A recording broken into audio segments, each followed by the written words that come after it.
This is Guardian Radio, your station for up-to-the-minute news, intelligent, interactive, and engaging conversation. 96.9 FM. The views and opinions of the hosts and guests are their own and do not necessarily reflect the position of the management and staff of Guardian Network.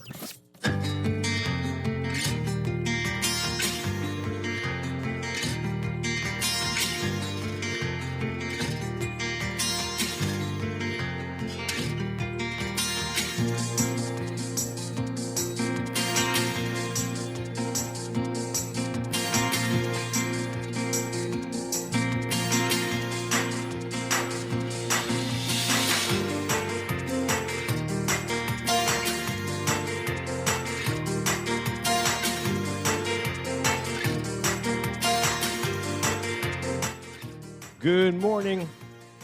The COVID vaccine to arrive in the country by Wednesday. The PLP says it would reduce VAT if elected. It also says it will push for a minimum wage increase in the private sector. Plus, it's International Women's Day. We are talking about that straight ahead this morning. I'm Dwight Strachan, and this is Morning Blend. Wake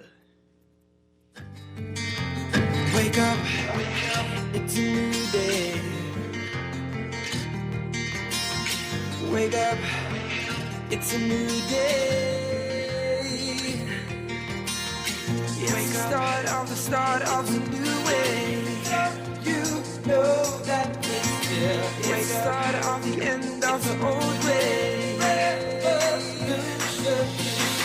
Wake up, it's a new day. Wake up, it's a new day.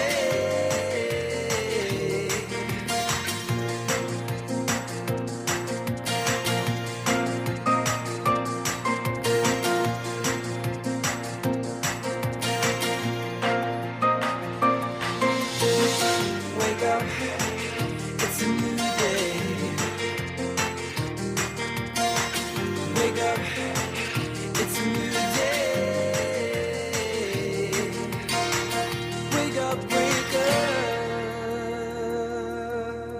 Good morning again, Bahamas. It is Monday, March 8th, 2021. This is Morning Blend on Guardian Radio 96.9. Again, I'm Dwight Strachan. In a moment, Pamela Musgrove will be joining us. Also this morning, in Morning Blend Business, we will be talking with PLP Deputy Leader Chester Cooper about the PLP economic plan that's coming up. But first, it's time for the overnight, the latest breaking news from while we're sleeping, and the top national and international headlines this morning.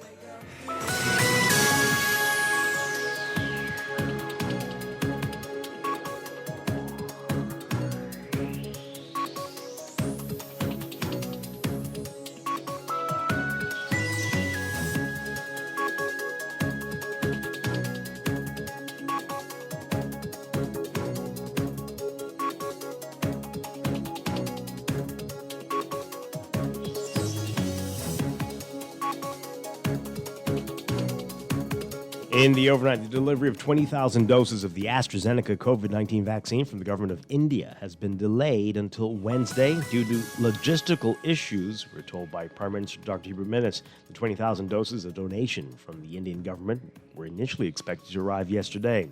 During a national address yesterday, Minnis said 33,600 of the 100,800 doses from the AstraZeneca vaccine that the Bahamas secured through the COVAX facility will arrive in the country by the end of the month. He said the rollout of the vaccine is expected to begin within days of its arrival. He says those eligible to receive these first doses will be healthcare workers in the public and private sectors, residents and staff of elder care homes, and non-ambulatory residents registered in the public health system. The first and critical priority group includes those who are first line of defense against COVID-19 and those among the most vulnerable in the community. Healthcare workers will be vaccinated on site at their respective institutions. Prior to saying residents and staff of elder care homes and the registered non-ambulatory will not be required to make an appointment. The Prime Minister also saying that the Bahamas should receive its first doses of the AstraZeneca vaccine through the COVAX facility by the end of the month. He says that the commitment from PAHO has been maintained that through the COVAX facility, the doses should arrive 33,600 doses before the end of March. Those doses, part of the 100,800 doses which were announced last month and secured through the Bahamas' prepayment to the COVAX facility, and the remaining 64,200 doses through COVAX are expected to arrive by the end of May 2021. PLP Deputy Leader Chester Cooper is saying that a PLP government would reduce VAT to 10% for 1 year. Speaking during the PLP's launch of their Economic Recovery and Development Plan, Cooper acknowledged that many Bahamians are worried about an increase in their taxes, but he said that increasing the tax burden for ordinary Bahamians would be both immoral and terrible economic policy. He says while the 10% is not a huge difference from the current 12%, he says it will put consumers in a position to afford a little more of what they need to get by and will help the economy get going again. The PLP will also push for minimum wage increases in the private sector. And the PLP also saying yesterday that it would provide free COVID-19 testing and vaccines to the public if elected to office. And the search continues on Acklands for the wreckage of a single-engine Piper aircraft with 2 Bahamian men on board that crashed into waters near Salina Point. This crash happened on Friday. The Air Accident Investigation Authority said the plane was headed to Inagua from New Providence when it crashed. The U.S. Coast Guard reportedly saw the aircraft with its U.S. registration N2932Y on Friday. However, search and rescue teams were unable to locate it. The U.S. Federal Aviation Administration lists the registered owner of the craft as Tamal C. Sands. Rough seas brought search and rescue operations to a halt on Friday night. On Saturday, a team began scouring the shoreline for debris but did not locate anything. Overseas, on this Commonwealth Day, Britain and its royal family absorbing the tremors from a sensational television interview by Prince Harry and Meghan, in which the couple said they encountered racist attitudes and a lack of support that drove the Duchess to thoughts of suicide. In a 2-hour soul-bearing interview with Oprah Winfrey, the couple painted a deeply unflattering picture of life inside the royal household, depicting a cold, uncaring institution that they had to flee to save their lives. Meghan told Winfrey that at one point, quote, "I just didn't want to be alive anymore," and had uncontrollable suicidal thoughts. She said she sought help through the palace's Human Resources Department, but was told there was nothing that they could do. The 39-year-old Meghan admitted that she was naive at the start of her relationship with Harry and unprepared for the strictures of royal life. The former television star, who identifies as biracial, described that when she was pregnant with son Archie, there were, quote, concerns and conversations about how dark his skin might be when he's born. Harry confirming the conversation, saying that he was shocked by this. The pair, known as the Duke and Duchess of Sussex, announced they were quitting royal duties last year, citing what they said were the unbearable intrusions and racist attitudes of the British media. That split became official earlier this year, and the interview was widely seen as their first opportunity to explain that decision.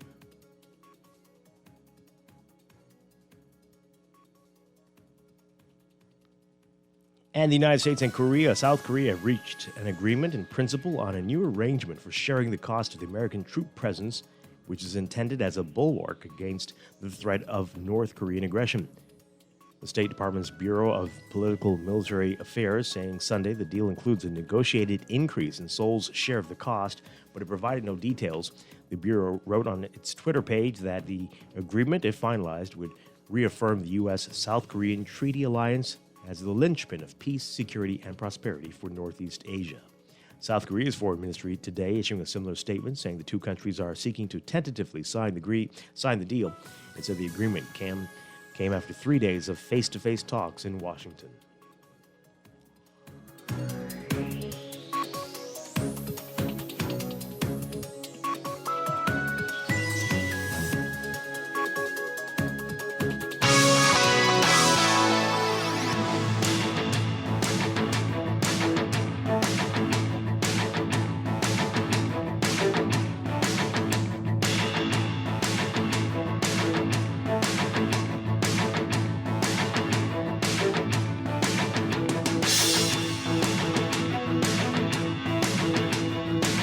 In sports, Bahamian swimmer Isaac Bastian swimming his first long course race competitively in over a year. This was over the weekend, and he did not disappoint, swimming his way to a new national record in the men's 200 meters breaststroke. The performance coming at the Bahamas Aquatics Federation's last chance meet at the Betty Kelly Kenning National Aquatic Center. The meet, which was originally the final Carifta qualifier for the Federation, had some good swims as Grand Bahama clubs flew into New Providence and performed well. Carifta swim team was to be named yesterday, but with Carifta Aquatics Championships not having any update, the junior swimmers will look to continue to lower their times in preparation for the big meet. Bastian, who swam for the Barracuda Swim Club, was able to lower his own national record in the men's 200-meter breast, swimming 2:16.07 to erase the old record of 2:17.78, more than a second faster. With that swim, the former decorated junior swimmer now has the highest FINA, the International Swimming Federation, male points for the Bahamas as he battles for a spot with second place Jared Fitzgerald to represent the Bahamas at the Tokyo Summer Olympics later this year. Read more about it in today's Guardian Sports section. And overseas from the NBA, in the midst of a pandemic, this was assured of being an NBA All-Star game like no other.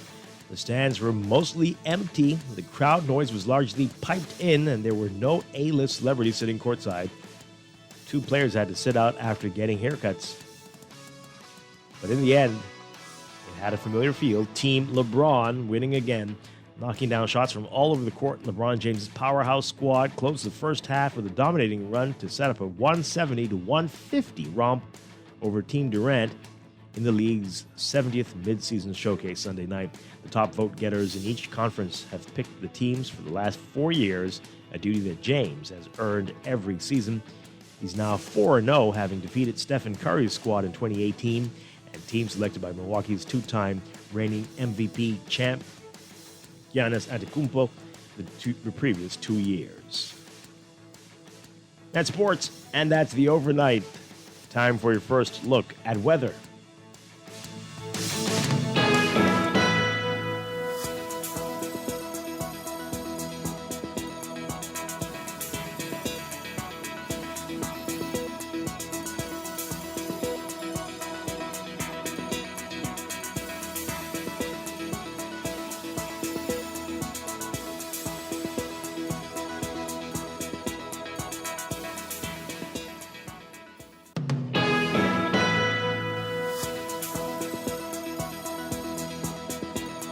In your weather for today, we've got a cold front that will leave the southeast Bahamas today, while a strong high-pressure system that is supporting strong winds and rough seas will build behind it.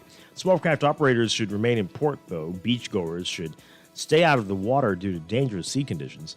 And motorists and pedestrians should exercise caution when on coastal roads and along seawalls, especially Fishing Hole Road in Grand Bahama and the Glass Window Bridge in Eleuthera. We're expecting strong sea breezes cause some overtopping waves, sea spray, wind-blown sand. All of this can, of course, reduce visibility and create hazardous driving and walking conditions. For today, your forecast for all areas, partly cloudy to cloudy, windy and cool with isolated showers through tonight. Small craft operators should remain in port. Winds north to northeast at 20 to 25 knots, gusting to near gale force. Seas 7 to 11 feet in large north and northeasterly swells. It's about 66 degrees under mostly cloudy skies right now in Nassau. Look for highs getting up to around 75 Fahrenheit, 24 Celsius. Overnight lows tonight getting down to about 64 Fahrenheit, 18 Celsius. That's your first look at weather this morning. We'll have your extended outlook coming up after traffic in just a bit.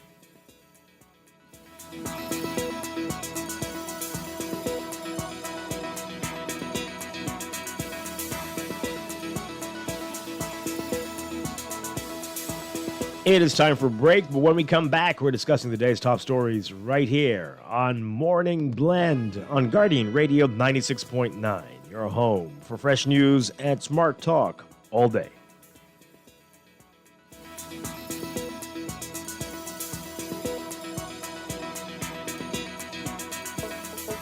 Tired of banks forcing you to use technology to bank the way they want you to? Your convenience is important. So no matter what your banking needs, Commonwealth Bank's friendly staff are always available in branch for that personal one-on-one service. But when you choose technology, our online and mobile banking app offers you state-of-the-art functionality. The choice is yours. Commonwealth Bank. Bank the way you want. Technology serves to make our lives better, so why not your business too? At Custom Computers, we've been maintaining our knowledge and relationships with top tech companies since 1987 and carry only the most trusted brands like Apple, Microsoft, HP, and more. No company has helped more businesses build reliable IT systems than Custom Computers. You name it, we've done it. Call 396-1101 to talk to any of our business experts. Find trust in your tech. Count on Custom Computers. This is Guardian Radio, 96.9 FM. Fresh news, smart talk, all day. Wake up, it's a new day. Wake up, it's a new day. It's the start of a new way. You know that it's the start of the end of the old way. Wake up, it's a new day. Wake up, it's a new day.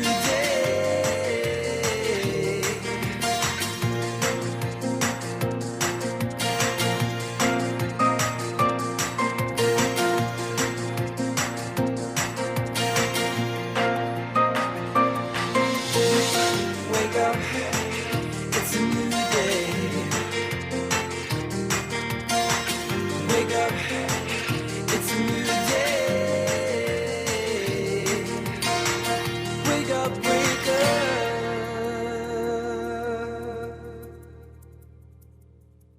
Wake up, it's a new day. Wake up, it's a new day. It's the start of a new way. Welcome back to Morning Blend here on Guardian Radio 96.9. We are streaming live on GuardianTalkRadio.com and on the Guardian Radio app for smart devices. We're also on your televisions on Cable Bahamas Channel 969 and BTC Flow Channel 612. You can tweet us at MorningBlend969 or Facebook.com/MorningBlend969. You can also email us morningbblend@nasgar.com. Or text us on the Guardian Radio text line powered by BTC 422-4796. Once again, I'm Dwight Strachan. Pamela Musgrove will be joining us in just a moment. And we've got a lot to get to this morning. It is International Women's Day. We're going to be talking about that. We have some special guests coming in to talk about that this morning. You don't want to miss that conversation. A lot to get to in this special year. And later in Morning Blend Business, we're going to be talking with the deputy leader of the PLP. They've come up with their economic recovery and development plan, and they have some interesting things they propose to do should they be elected, should they win the next government. We're going to get into that with Chester Cooper today. So a lot to get to. As we said, let's begin, though, with what else is in the news.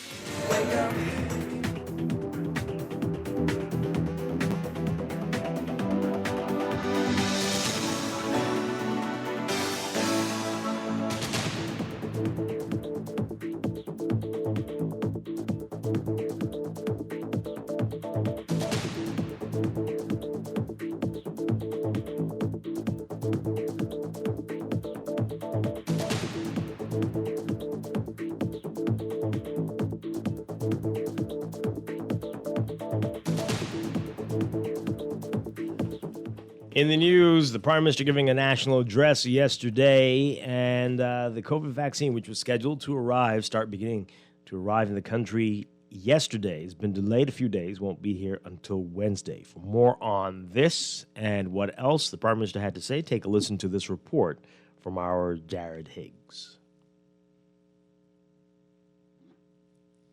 20,000 AstraZeneca vaccines donated by the government of India have been delayed in their arrival due to logistical issues, according to Prime Minister Dr. Hubert Minnis. The vaccines were scheduled to arrive Sunday morning, but now they will arrive on Wednesday.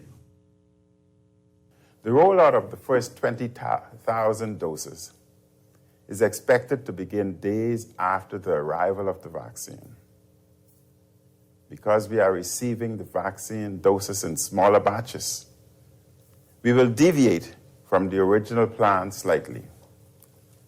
Those eligible to receive these first doses will be healthcare workers in the public and private sectors,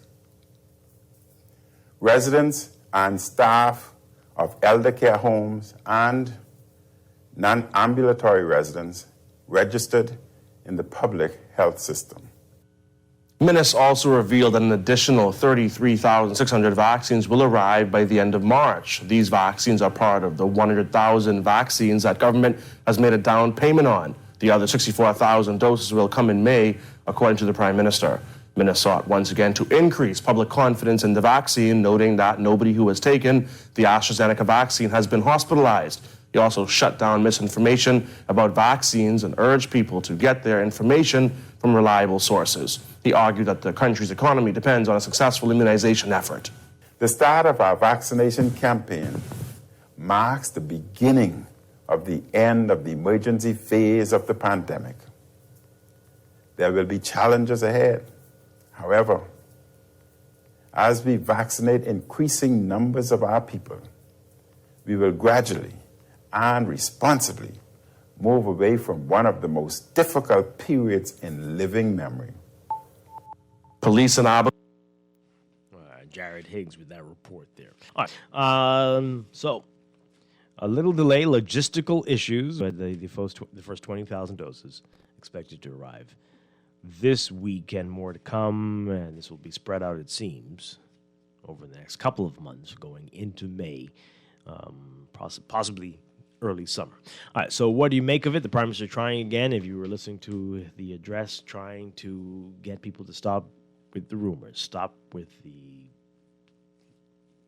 negativity, some would say, about this vaccine.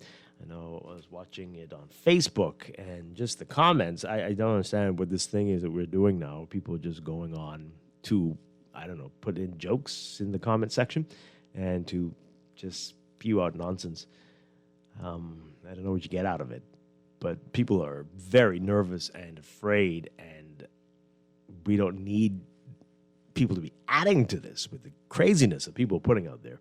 But curious to know what you think about it, folks, and what he had to say yesterday, other than this announcement of the exact day that they're expecting the vaccines, which we had heard earlier. I don't know if there was much new said, and I see a lot of people questioning whether these need to be in national addresses at all, especially from the Prime Minister.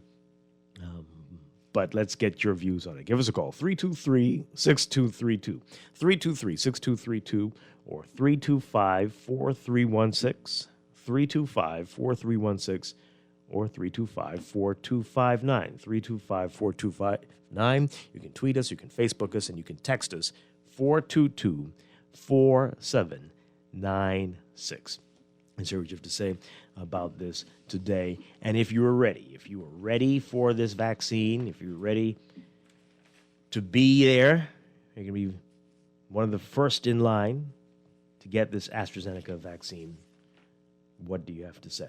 All right, let's go to the phone lines and hear what you're saying this morning. Good morning, caller. You're on the air. Mr. Strachan, how are you doing, sir? Good morning. Good morning. Great to hear from you. Yeah, Miss Musgrove in yet? She's on her way. Oh, let me ask you a question. Right? I mean, with all due respect, right? All you have confidence in the government who can't get the dates right. First of all, they told us they paid down on the vaccine.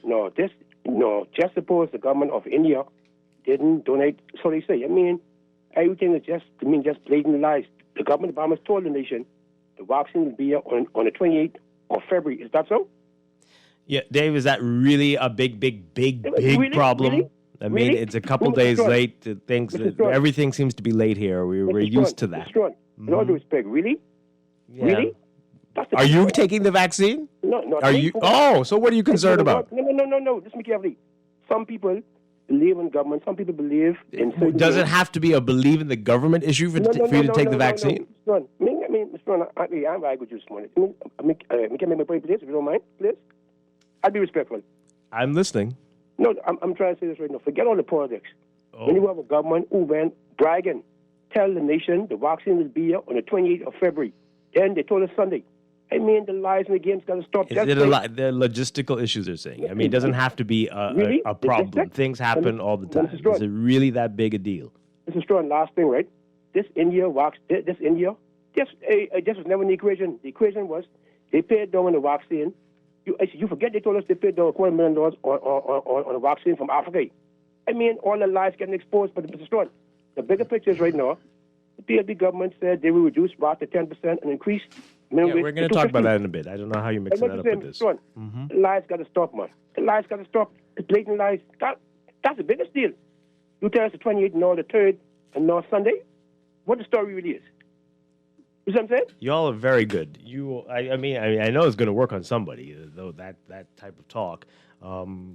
Conspiracy. It's something very nefarious is up. Okay, could just be a delay. It's been, right? It could just be. I don't know why it has to be something else, but that's just how we are programmed today. Oh, boy, it's rough. All right, anybody else with anything sensible to contribute? 323-6232. 325-4316, 325-4259. The people who aren't going to be taking the vaccine are likely going to be the ones making the most noise about the delay. That's very, very interesting to me. All right. So the Prime Minister, again, appealing to folks to take this. The more people that take it, the better off we're going to be, the more quickly we'll be able to get out of this. So as he said, quote, because we are receiving the vaccine doses in smaller batches, we will deviate from the original plan slightly. Those eligible to receive the first doses will be the healthcare workers in the public and private sectors, residents and staff of elder care homes, and non-ambulatory residents registered in the public health system. This first and critical priority group includes those who are our first line of defense against the COVID-19 virus and those among the most vulnerable in our population. It's expected that healthcare workers may begin booking their vaccination appointments online within days of the arrival of the vaccine. Details on how the appointment process will work will be published within the next few days. Healthcare workers will be vaccinated on-site at their respective institutions. He said residents and staff of elder care homes and registered non-ambulatory will not be required to make an appointment. Mobile units will be used to vaccinate residents and staff of elder care homes and the non-ambulatory on-site on New Providence and Grand Bahama. On the Family Islands, medical teams will administer vaccines to healthcare staff on the island and at elder care homes and to the non-ambulatory. A phased approach must be applied to all islands in this first batch. At this stage, vaccines will be administered in phases on New Providence, Grand Bahama, and the Family Islands. Doses of the vaccine will be stored at the National Immunization Cold Storage Facility on New Providence and transferred to other islands as required. All right, let's take this call. Good morning, caller. You're on the air. Caller, good morning. Hi, good morning. How are you? This is Lavette calling from North Carolina. Hi, how's it going? It's going well. Just called to tell you I got my vaccine on yesterday. Oh, really? Pfizer. Okay. I was in one of the 3 groups, the college professors. And I know I'm going to get slapped with all of my family members. Oh, why you took it? You know, coming from a nursing background and even looking at all of the health risks and all of that. I encourage persons definitely to take it. And, if you're not going to take it, it's fine. But allow the person to do the research and get all of that to be able to take it. Yeah. Why do you say... In North Carolina, I didn't hear you. Why do you say you're going to get flack from your family? I mean, why do you think that is? Yeah, because when I was in the Bahamas for a couple of weeks. I was taking care of my aunt, and they called me and say that they'll come and take the vaccine. And I was in the Bahamas at the time. So when I put it in my family group, everybody was like, "Oh, don't take it. Oh, this and that." But I'd already made up my mind that I was going to take it. And because, like I said, I look at it as, and persons might say, no, it's the same thing, but I look at it as the flu shot. Mm-hmm. Because when I came in North Carolina, when I first came here, I got sick real bad. I mean, because of the weather and change and all of that. And, we're not used to this type of weather. And I never took the flu shot my whole entire life, but I took it, and I've never been sick then. You know, it may be different for some people. And like I said, everybody should check their doctors and their health care and all of those things first. And then check the literature to see, you know, what is out there and what are they saying about it. I went to Duke University yesterday, and they did an awesome job. You know, you go in, you walk in, you have this checkpoint, they sign you into the database. They made appointments for you to come back, so I have to go back on the 28th to take the second shot. And then, you know, they take you in with the nurse, and they speak to you and tell you about the side effects and all of the risks and everything that they tell you. Then you come back out and sit for like 15 minutes, you know, because they want to make sure that there wasn't no allergic reaction and that sort of thing. And then they'd even ask you if you are allergic to anything, if you have a allergy pen, and all of those things. They really were detailed and assist you with all of that. Now, at the university that I'm working at, the North Carolina University, they are doing the Johnson & Johnson.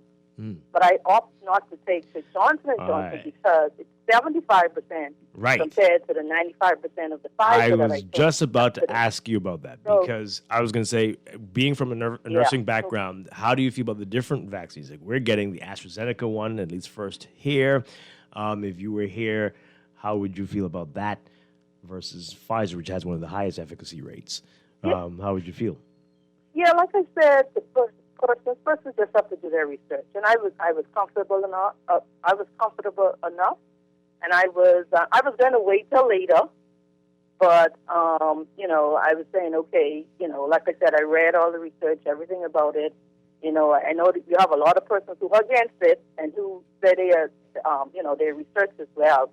But like I said, at the end of the day, people have to make their own choice. I'm diabetic and hypertensive. Oh, wow. So, you know, if I would have been in that category of, you know, being able, I mean, I've been home, I mean, besides going to the Bahamas, I've been home from March, and I've had little contact to anybody. I mean, and like, you know, anybody, maybe the person who bring in the package, and they even do your 6 feet distance and that sort of thing. And I'll go in the office. I've been in the office maybe 3 times since the pandemic. Right. So basically going to the food store. Well, I stopped going to Walmart for a little while, and I went to a smaller store, just to cut down on the amount of persons. I think I went to Walmart for the first time last week, and I mean in months, you know. So you have to do what you need to do. I wear masks all the time. You know, even when persons come to the door, I put on masks.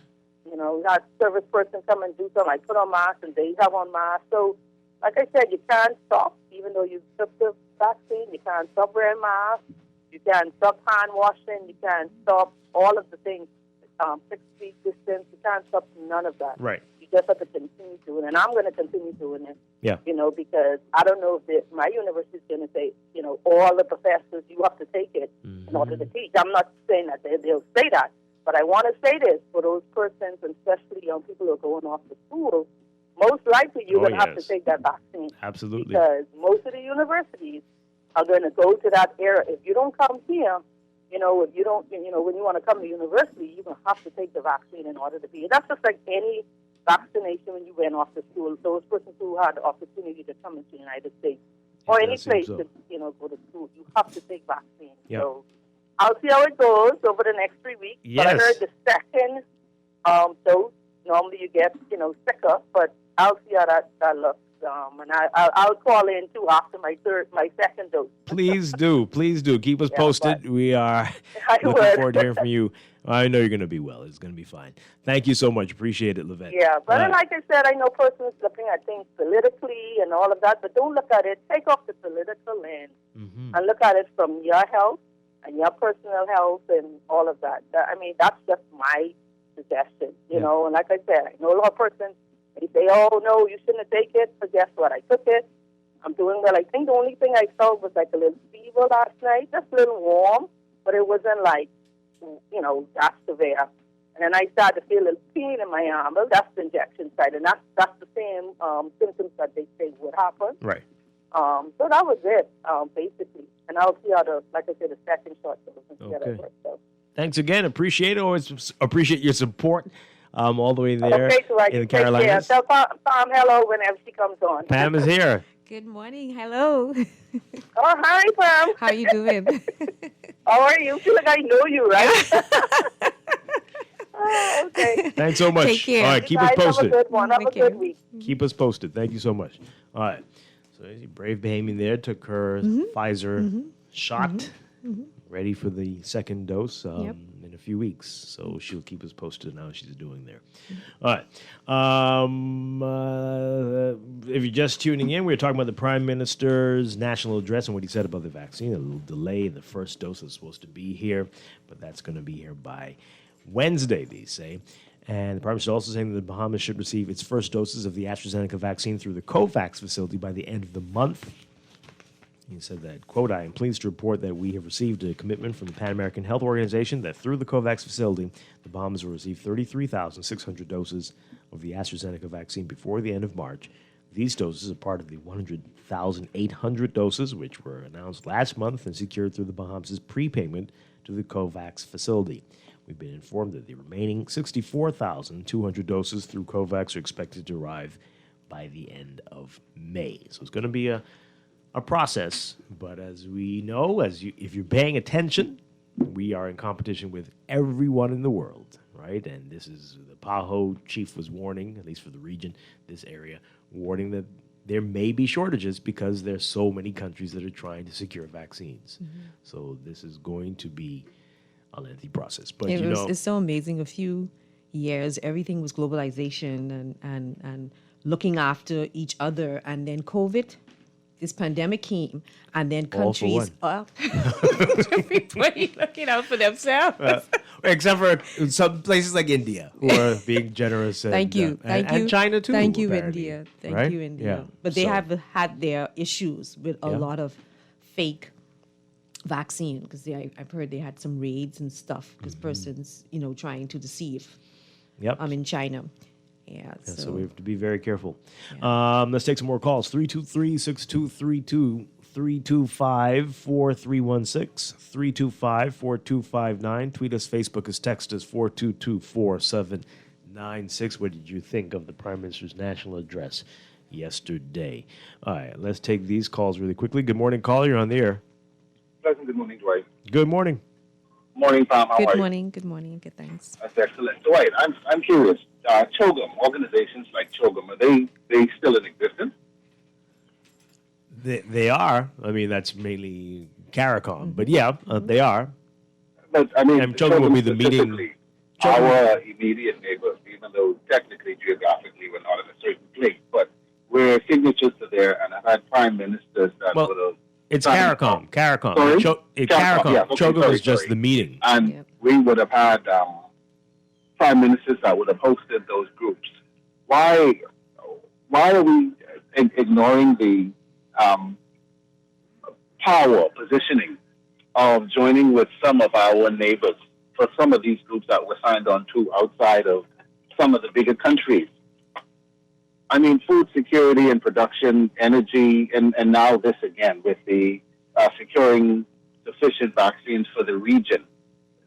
I mean, they teach us as kids their strength in numbers and all those other things, right? Yep. So why hasn't that been the case where that group would have stepped forward and secured vaccines for countries like ours and our neighbors in our immediate area? Does that make sense to you? We do wonder about that. We'd hope that it would be easier to secure it in the larger numbers, but it seems like, as Pam said, it seems for some reason. And there's no comparing us to the United States or the UK or other places like that with the buying power that they have. But when you talk about 5 million doses going this place and another 3 the other place, our population is 400,000, give or take. I mean, come on, man. Yeah. Anyway, thanks for allowing me to come. Oh, it's a good question. Yeah. I don't know if it's because the dollar values are different in many of the jurisdictions within CARICOM. Well, I just think have no idea. countries are just being nationalistic in their views, and they're looking to get their people vaccinated, and then when there is any left over, they're going to give it to other countries. Look at what's going on, in Europe. with France and Italy stopping the order. Well, Italy stopping the order going to Australia. And I know there's a backroom issue with Brexit and all of this, and because Europe got to a late start with their vaccine rollout, and so now they're trying to play catch up, and they're being really ruthless with it. Yeah. And we all are one wonderful planet, and we're all human beings together, right? But we are in competition, right? And so a country that can get a leg up, a head start on another one that's competing for the same maybe tourist dollar, that you could be well ahead of the game. They say when you in the airplane, put your mask on first before you try to put on for the other person. And even when you are in a situation where you're drowning, you don't let the other person's dead body, dead weight, weigh on you. So you kind of like almost have to save yourself, so to speak. So I think that's what's going on right now. They're trying Freudian slip on your part. I think they're trying to... Right, exactly, Bab. They're trying to save themselves, and then they say, okay, once we can see the way clear, then we look at you guys. And that's why it's so important for countries, for us like the Bahamas, to do all we can. Yeah, to be aggressive. Yeah. To help ourselves and not wait for others to come and try to save us. That first country out there that's going to be saying, everybody in our country is vaccinated, we are COVID-free or whatever, that one is going to likely be more attractive to other people in many regards, whether it's tourism or even business investments, who knows? And so it's all for one. Anyway, but okay. Let's take this call and then I want to read some of these messages. Good morning. You're on the air. Good morning. Hi, good morning. Yeah, Good morning. you called the nurse that called from the state, right, who said she took the first part? Yes. Okay. Well, it's proven, and they said it, that once you get the vaccine, the COVID vaccine shot, it doesn't prevent you from getting the COVID again or spreading it, right? Correct. Right? Correct. Okay, correct. So I know when you take the flu shot, they tell you you're covered from that strain of the flu for that flu season. Or that it'll be less severe if you get it. Yeah. Less severe if you get it. I never heard that part. That's no, they always say that. Covered that you cannot get it anymore. No. No. No. Get me over here. I'm leading somewhere. Okay. And also, on the little vials, it says export only. Right? The vials that they ship out on anything, or even the food packages. Like in the United States, you get a box of cereal, but it says export only. I don't know. Have you seen that on the COVID vaccines? Yes. And export only to me means that, hey, this is not to be yours in my country. Right? Am I mistaken? Well, again, I don't know if I've seen that on the COVID vaccines, but okay. I know you're linking that. Why India has so many people, millions and millions and millions of people. The Bahamas are so far, and we are calling them our neighbors, donating this 20,000 or 200,000 vaccine there. Is it to say, let's try it on them places, see what happens, that we'll make a mass batch and give it to our people? I don't think so. I don't think so? Guess what? So. I'm not taking a chance to think so. Let the Prime Minister and the cabinet, all cabinet members take it first, their families. Let's see what happens in 6 months, and we go from there. I do think a part of the educational process is to answer these questions. I think what happened is we think education. I saw a video from the Ministry of Health that they issued, and they were talking about, are you ready? And they said, I'm ready. That's good on the one hand, but that does not answer a lot of the questions that people have about the vaccine. So I think they're listening to the talk shows. They're online. Look at the questions. People, there are questions. If you take the vaccine, can you still get COVID? Yes. Explain what happens there. If you take the vaccine, can you still spread it? If you take this vaccine, is this a one-time vaccine, or would you have to take it probably again another time? I think all of these questions, a part of the educational process, need to be answered so that you can allay some of the fears that people have, not to dismiss them as being conspiracy theorists or dismiss them as being ignorant, but answer the questions that are there, because these are real questions. I've never taken the flu vaccine. Never. I don't have any plans of taking it in the near future. My mom is 79. She had never taken the flu vaccine except in December. We came together as a family and decided that given COVID, we want to be able to rule it out. So we decided, her children, that she would take the flu vaccine. And she went to her doctor and she took the flu vaccine. So I don't think for everybody is conspiracy theories that are flying in their head. I think you just have to answer the questions and deal with the fears that people have and not gloss over them and say, well, I'm taking it, so you should take it because it's safe. I agree. I just have a feeling they don't know the answer to some of those questions. Well, then and only time will tell. Well, say that then. You know, and that's, be honest, right. say that. But Right. people have questions, and if you just ignore them and jump over and say take the vaccine, many people's minds have already been made up as to whether or not they're going to take the vaccine. Yeah, I do believe that. Now, you may be able to convince some, because my thinking about this vaccine is this vaccine will help prevent a severe case of the COVID if you were to get it. And so persons who are at high risk, I think they should be talking to their doctors and they should be talking to people to possibly take it so that they will reduce their chances of being hospitalized and even die, possibly even die from the vaccine. And one of the callers said, you know, it's changing as time goes by and more research is done. Some are saying that some of these vaccines might be able to prevent you from spreading it, right? I know that was brought up quite a bit with this same one that we're getting, AstraZeneca, and others are finding out new things every day, it seems, about these vaccines. So who knows? Okay, let's read this text and then we'll get to that call. I'm really getting sick and tired of people saying Bahamians are against the vaccine for political reasons. I and many other Bahamians just don't see the benefit.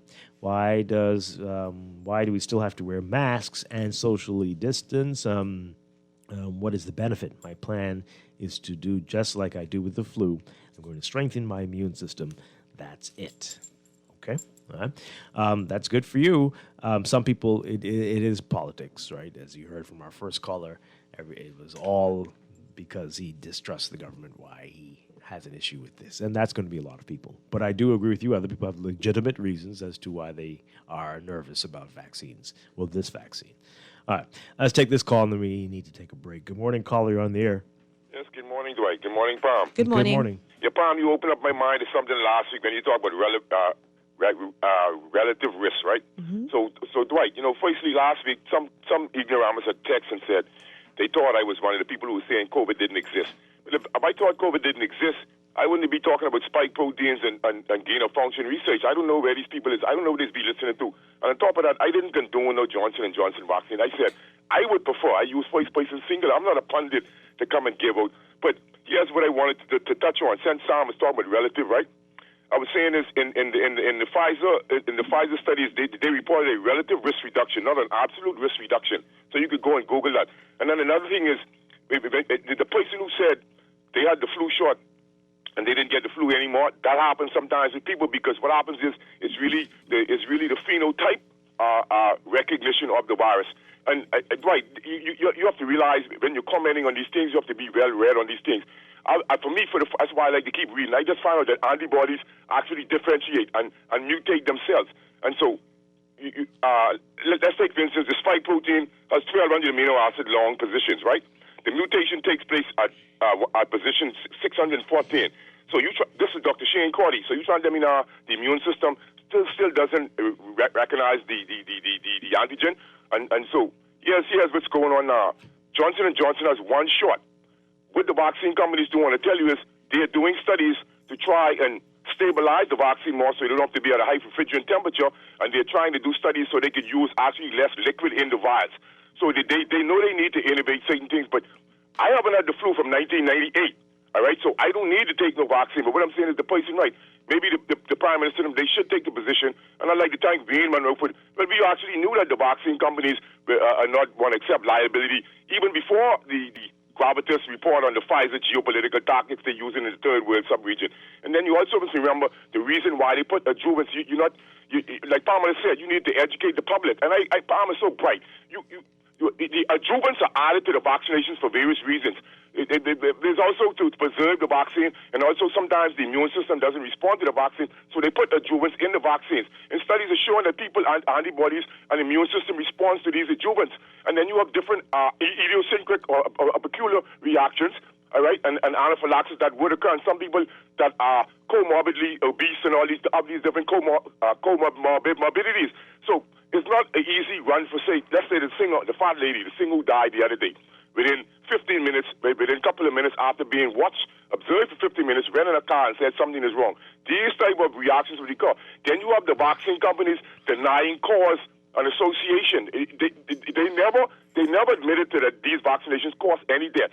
The reason why I would prefer the Johnson & Johnson because it had no deaths and it had a low 9% fever rate, less than the placebo rate. So what you need to do is go and study the difference between a relative risk reduction and an absolute risk reduction. In the Pfizer and Moderna studies, they use more in the placebo groups to achieve this data. So don't try to diss the Johnson & Johnson because the Johnson & Johnson had more variables, and they had 15%. 41% of the people out of the 43,000 had comorbidities, and 3% are immune compromised. So their demographics and their variables was more widespread. This is why it was less. But remember, the efficacy of the flu vaccination was never more than 60%. You see, and the fact that you have if the whole world agree on something, this is a scary world. That means we're nothing but conformists. People think they sound intelligent saying they're going to take the vaccine. Yes, you can take the vaccine, but you can't be ignorant. We're not here to be a sheep for the big multinational, big pharma companies that drive global policies through the United Nations, through the World Health Organization, man. These people are crooks, man. Okay. Well, thank you very much. All right, let's read some messages as we go to the break. This text here, the Prime Minister needs to let a medical official lead the push to take this vaccine because people just are not comfortable with him as the lead person. Okay. This one here. I'm sure the Prime Minister and his MPs hear the fears and concerns of the citizens. They should lead by example and be the first to take the vaccine so people can be at ease somewhat. Other world leaders have already gone down this road. Be the example. I think they've been saying that they will be. At least the Prime Minister says that he'll be among the first in the line. Another one here. For the people who have this conspiracy theory about the COVID vaccines, I hope they don't regret them or their loved ones not taking the vaccine when they become seriously ill or die from COVID. And this final text here, I don't think most reasonable people have an issue with the vaccines per se. Vaccines are not a novelty into the world. The issue with the COVID-19 vaccines is that global politics got involved, placing tremendous pressure on the pharmaceuticals and the approval agencies from the FDA to approve this vaccine that clearly was not rolled out over the research period typically required. That is causing trepidation. Okay. We're going to pick up with this and more of us making news, including what the PLP is saying, should they win the government, what they're going to do. That's after the break. This is Morning Blend on Guardian Radio 96.9. Panic on the brain, Michael's gone insane. Julie starts to make me nervous. I don't really care what they would say. I'm asking you to stay. My bunker underneath the surface. Wondering, would you be my little quarantine? Or is this the way it ends? 'Cause I told you my level of concern, but you walk by like you never heard. And you could bring down my level of concern. Just need you to tell me we're alright. Tell me we're okay. Yeah. Tell me we're alright. Tell me we're okay. Yeah. Tell me we're alright. Tell me we're okay. This is Guardian Radio 96.9 FM, Nassau, Bahamas. This is AP News. I'm Rita Foley. Some workers say they're worried about getting COVID-19 as several states begin lifting coronavirus restrictions. Restaurant servers are among the worried. Health experts are warning against lifting restrictions too soon. We need to stay on this path. White House Coronavirus Response Coordinator Jeff Zients on NBC's Meet the Press. People do need to meet the president's challenge of masking up. people do need to take the vaccine when it's their turn. Health experts tracking new virus variants warn that lifting restrictions too soon could lead to another lethal wave of infections. With the vaccine, we're now on the offense. Appearing on ABC's This Week, Ohio Governor Mike DeWine puts it this way. In Ohio, we can't give up the defense. We have found that these masks work exceedingly well. I'm Ben Thomas. It could take 3 weeks to choose a jury in the George Floyd murder trial. Former Minneapolis police officer Derek Chauvin pressed his knee into George Floyd's neck as the black man said he couldn't breathe. Chauvin is charged with murder and manslaughter. His trial begins today. An explosive interview with Britain's Prince Harry and wife Meghan Markle. Here's our Julie Walker. Race, title, and anguish, Meghan and Harry explain the royal rift in their first wide-ranging interview with Oprah Winfrey, which aired Sunday on CBS. Harry and Meghan described painful palace discussions about the color of their son's skin. Concerns and conversations about how dark his skin might be when he's born. It was awkward. I was a bit shocked. Losing royal protection and the intense pressures that led Meghan to contemplate suicide. I just didn't want to be alive anymore. Harry told Oprah he felt trapped by royal life and was surprised he was cut off financially. I'm Julie Walker. That interview was from Harpo Productions, CBS. The House is expected to give final approval to President Biden's COVID relief bill tomorrow. The Senate passed it by 1 vote over the weekend. This is AP News. Afghanistan now has the COVID-19 vaccine. The AP's Charles de Ledesma reports from overseas. UNICEF says that the global vaccines partnership COVAX has shipped over 460,000 doses of the Covishield vaccine. The arrival in Kabul marks a milestone moment. Afghanistan is the first country in Central Asia to receive the vaccine via the COVAX. The facility set up to deliver at least 2 billion doses of COVID-19 vaccines by the end of 2021. The nation's acting Minister for Public Health says the imminent rollout of the vaccine means that around 234,000 people, including teachers, will be better protected from the ravages of the COVID-19 virus. I'm Charles de Ledesma. Pope Francis left Iraq to fly back to the Vatican today. Iraq's president was on the tarmac, waving goodbye. I'm Rita Foley, AP News.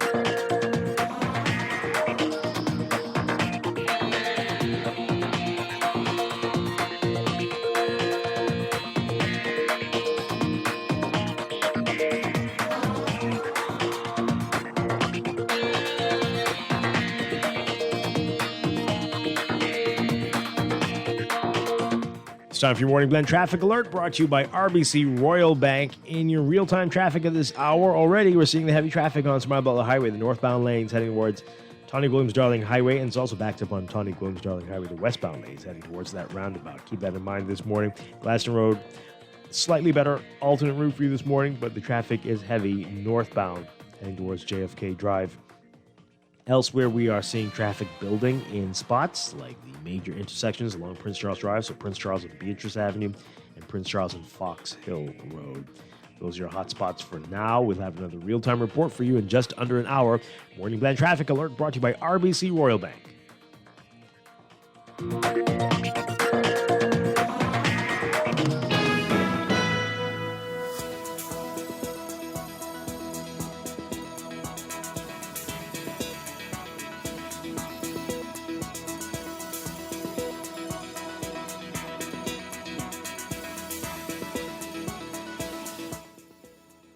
And now it's 7:33. Time for another check of your weather for today, brought to you by Rev. Here's what's happening. We've got that cold front. It is over the southeast Bahamas, going to leave that area today, while a strong high-pressure system will build behind it. That's going to support strong winds and rough seas. As a result, small craft operators should remain in port.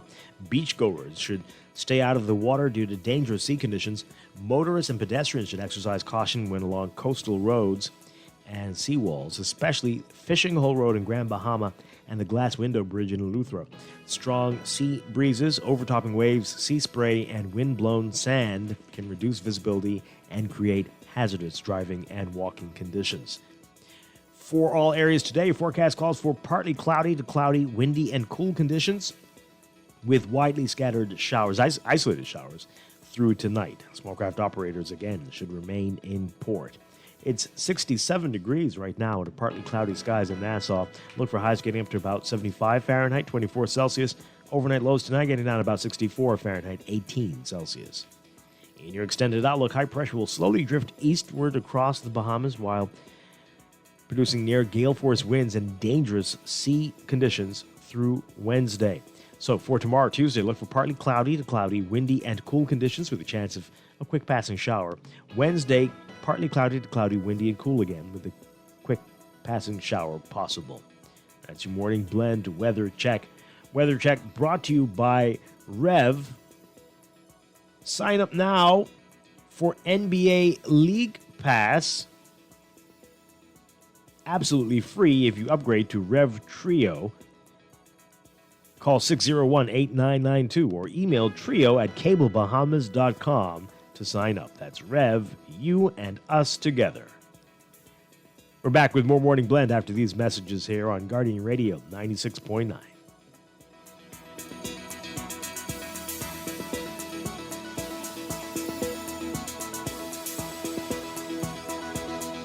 Don't let your children get left behind. Get them immunized. They need immunizations to protect them from some diseases, to get into school, and to apply for some jobs. Contact your nearest clinic or healthcare provider to make an immunization appointment today. Protect their health and their future. Remember, immunizations are free at all government healthcare facilities. Let's prevent disease. Immunize, please.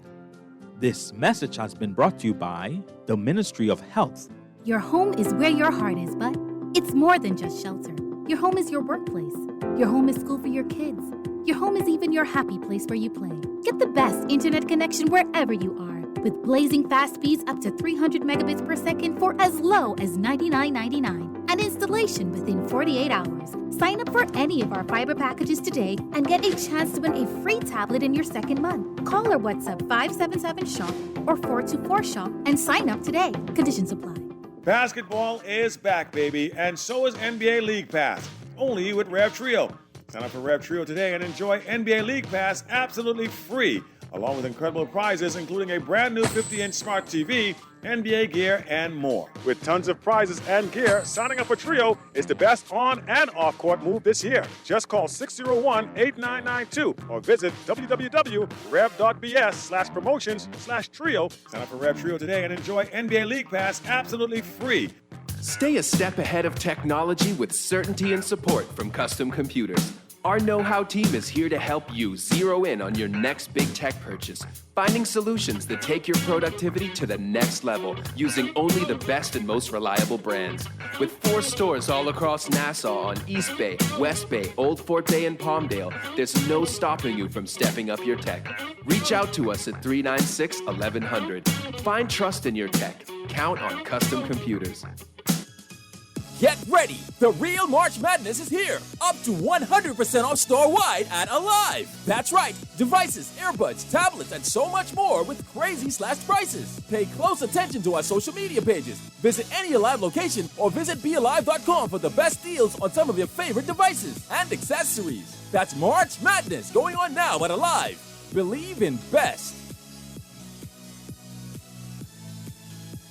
Looking for plenty food and you're on a budget? Wait, I'm break. Stop into Wendy's and grab our latest bundle. Introducing the Biggie Bag. With the new Biggie Bag, you get a Dave single, junior fries, regular drink, and 4-piece nuggets for only $7.25, VAT inclusive. Add an apple pie for just $1 more. Now that's a deal. It's the best on these streets. Available at all locations. Restrictions apply. Wendy's, different inside and out. Screws and Fasteners World, Balfour Avenue and Palm Beach Street, has those hard-to-find fasteners for you right now. You can find stainless steel regular hex, carriage bolts, galvanized bolts, threaded rods, nails, self-tap screws, sex bolts, anchor bolts, turnbuckles, masonry tools, hand tools, and weed whacker strings. Check out the rope selection and car body fasteners, too. Special orders are welcome. It's your #1 fastener store. Screws and Fasteners World, Balfour Avenue and Palm Beach Streets. Call 326-1976. RBC and Visa bring you a benefit as unique as you to enjoy Disney Plus. Get 2 months of the all-new Disney Plus streaming subscription on us if you have an RBC Visa Platinum card. Learn more by visiting www.rbc.com/Caribbean/Disney. Reimagine new ways to bank better. This is Guardian Radio, 96.9 FM. Fresh news, smart talk, all day. Panic on the brain, world has gone insane. Things are starting to get heavy. I can't help but think I haven't felt this way since I asked you to go steady. Wondering, would you be my little quarantine, or is this the way it ends? 'Cause I told you my level of concern, but you walk by like you never heard. You could bring down my level of concern. Just need you to tell me we're alright, tell me we're okay. Panic on the brain, Michael's gone insane. Julie starts to make me nervous. We are back here with Morning Blend on Guardian Radio 96.9. Dwight Strachan with Pamela Musgrove on this Monday morning. Getting your reaction to the Prime Minister's national address yesterday. Just a few more messages before we get to what the PLP had to say at their press conference yesterday. This text here, the government might as well be straightforward with telling its citizens that it will be mandatory to take the vaccine, because in a roundabout way, that's what they're doing. Is that what they're doing? I don't think that's what they're doing. Anyway, could it be also that they don't want to be held responsible if anything goes wrong? I don't agree that that's what they're doing, but they are advising you that it's likely that this is where we're going as a global community, that you're going to be required to show proof that you have a vaccine, to do many things, to travel between countries, to go to universities abroad, to do many of the things that you used to love to do before 2020. Yeah, I think once a lot of countries probably have gotten most of their citizens vaccinated, they probably will, depending on where we stand at that point. Because if this is something that has to be done on a booster shot on an annual basis, then they may. Yeah. They may say that. But I think a lot of persons that I spoke to, they say if that is the case, if they need the vaccine to travel, then they will take it. Yeah. But if it's not mandatory, if it's not forced, they're not in any rush to take it. But if that happens, there's no problem. Well, because people do it now when they travel and you go to certain places, you'd have to take a shot, and they go and they get the shot done and they travel if they had to do it. Okay. We're waiting to see what the education campaign is going to be like. We know that everybody has a lot of questions, but as I said before, I don't know if they know the answers to many of the questions that people have. But I think they know a lot of the answers. Just answer it. Yeah. Put it in a nice 1.5 minute video answering some of those questions. Yeah. They've been doing some print ads, but not so much with the visual and audio so far. But we'll see what happens over the next week or so. All right, so we'll keep you posted on that, of course. All right, so yesterday, the PLP having a big press conference to announce their economic recovery and development plan. For more on what was said, including information on what they would do with VAT and minimum wage and COVID, take a listen to this report from our Kyle Joaquin. We will instead reduce VAT to a rate of 10% across the board.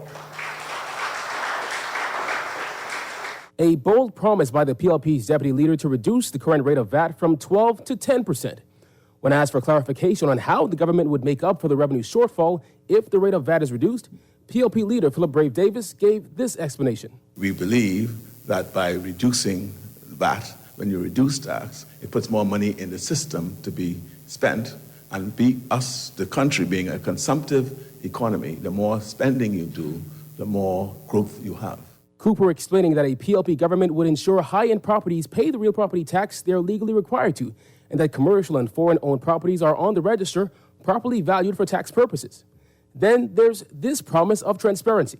Our first step, therefore, will be to conduct a full, rapid assessment of the public finances to know the true state of things.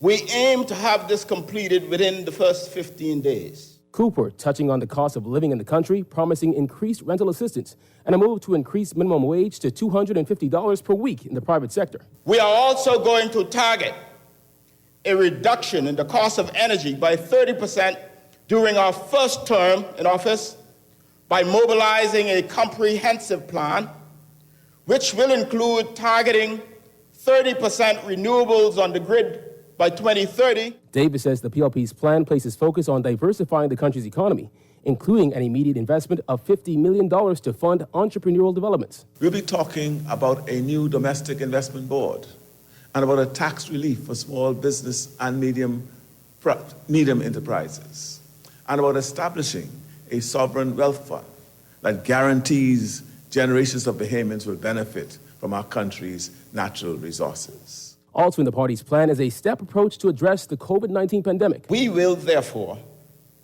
offer free testing to all Bahamians, eliminate restrictions not based on science, strengthen isolation protocols in clinics and hospitals, increase the speed of contact tracing to stop new outbreaks. There was also a promise of food security, a blue economy that includes industries like marine biotechnology and aquaculture, and a green economy that can encompass a cannabis for export industry. It isn't enough to talk about the orange, blue, and green economies. It's time for comprehensive policies that allow us to realize their potential. More on the PLP's economic plan is on the party's website, plpbahamas.org. For Our News, I'm Kyle Joaquin. All right. So, let's get your views on that. VAT from 12% to 10%. Election must be in the air.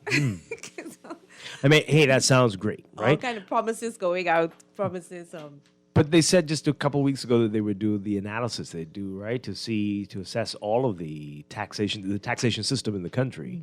Mm-hmm. So how do you know that would be what is needed before conducting this analysis? It sounds great, but how much damage could you potentially do in that 1 year? And then what happens after the 1 year? We go up to 15 again? We go up to 20? That sounds great, but hey, and the minimum wage for private sector, that's something. But after our discussion last week with UB about the livable wage, we see that minimum wage is still inadequate for the cost of living in this country, the very high cost of living, which it seems we are handicapped, we are hopeless in trying to address for some reason, and just content to see our name listed among the most expensive places in the world every year. Yeah, I think a lot has to be done to try and reduce the cost of Absolutely. living in the country. Mm-hmm. And one of the areas where it's really causing the cost of living to be so high is in the area of energy. So there needs to be really serious energy reform. Yeah.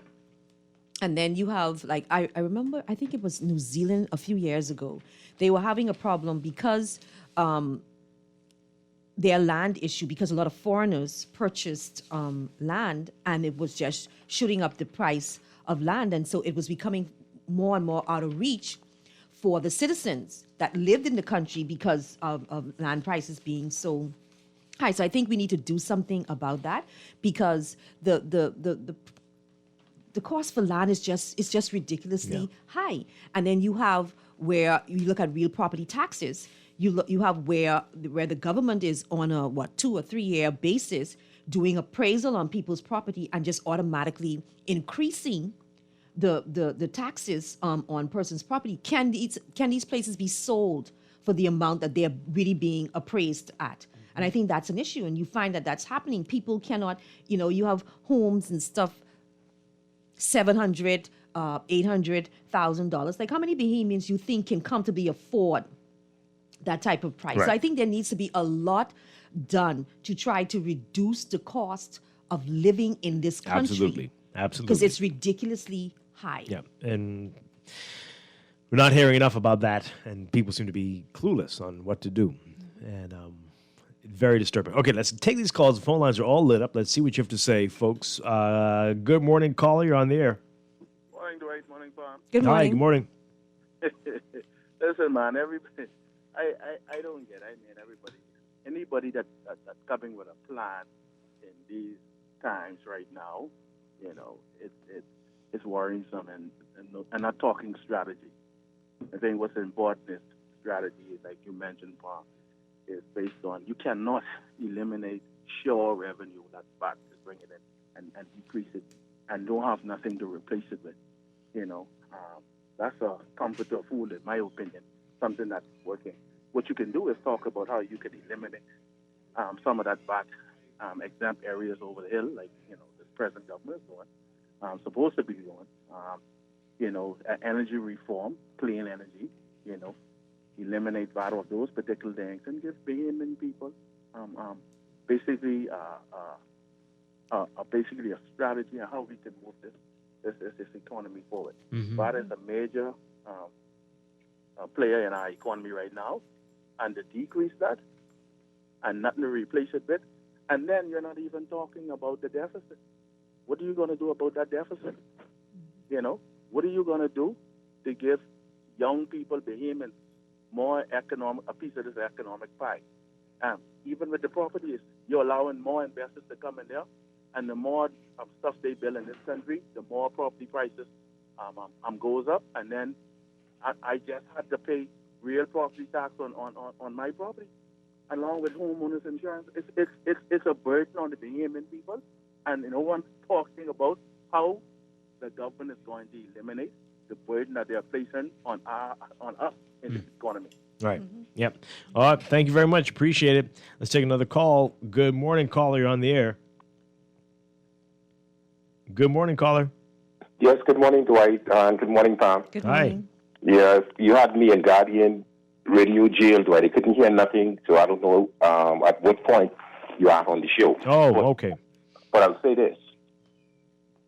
After listening to the PLP economic plan yesterday, Dwight, it doesn't sound great, and just like Palm said, we're in an election, so expect these type of things to be popping up. But I'm trying to understand here, where would the PLP get the money to deal with this shortfall when they decrease the VAT revenue and they try now to increase minimum wage from $2.10 to $2.50?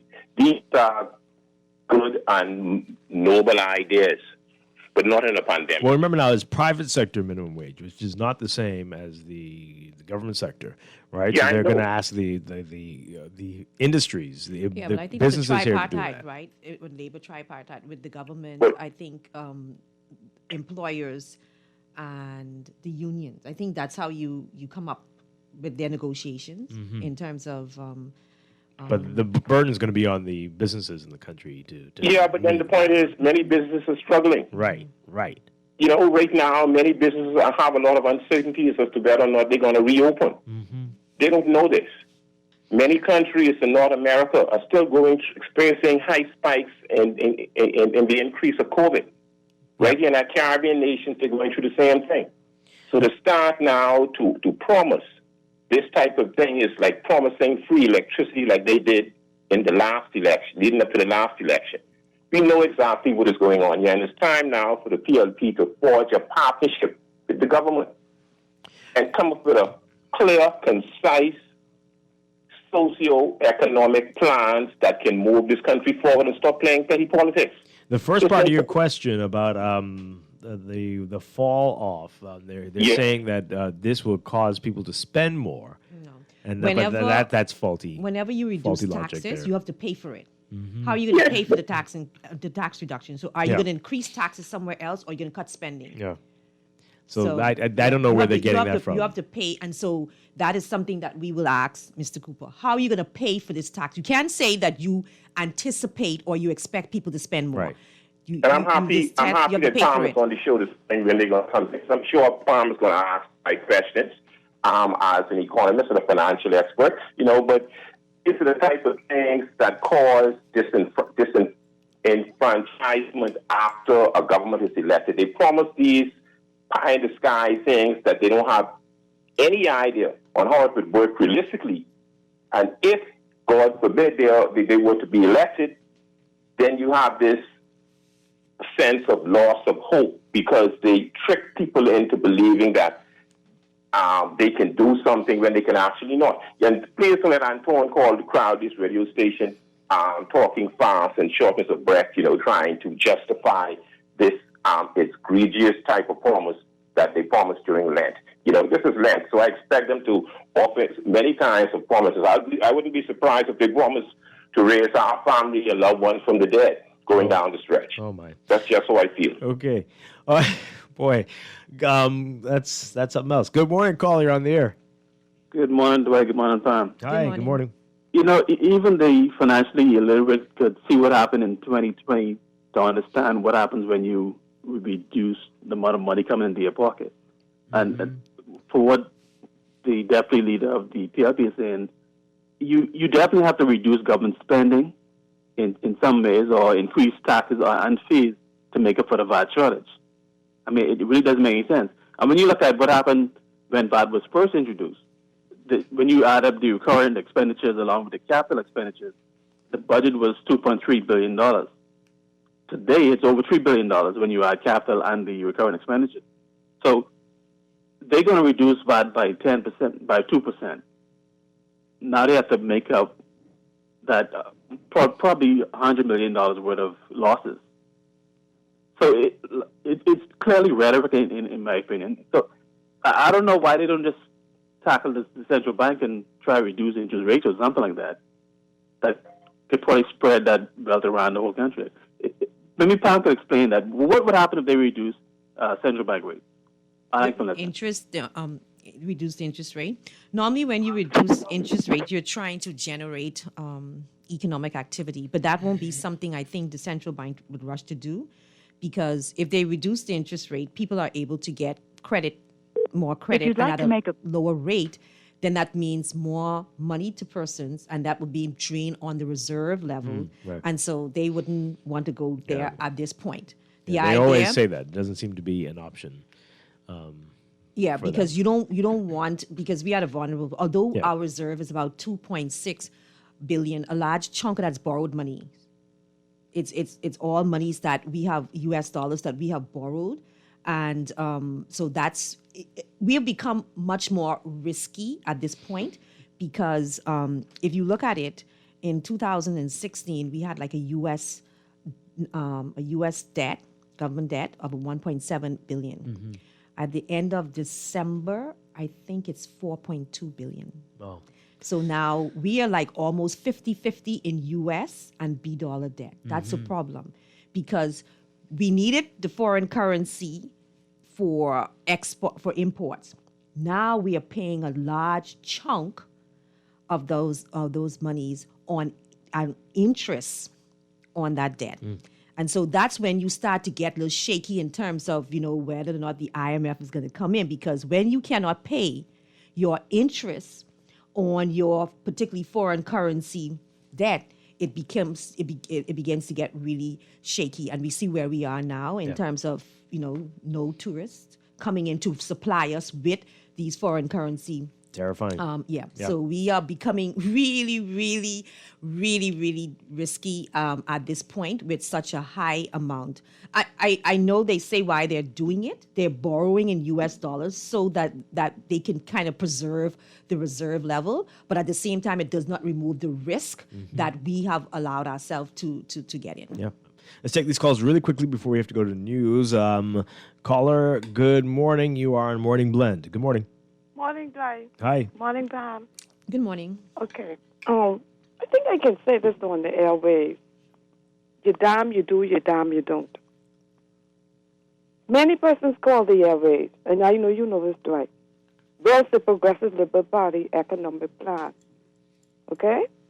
The first thing about Pam's mouth after she heard the news clipping, election is in the air. that set the pace. Okay? Now, I don't know if much persons went on the site and just listened to the couple clippings in excerpts of what your reporter said in the news. And they just take the plan on what they hear, those little couple things that was reported.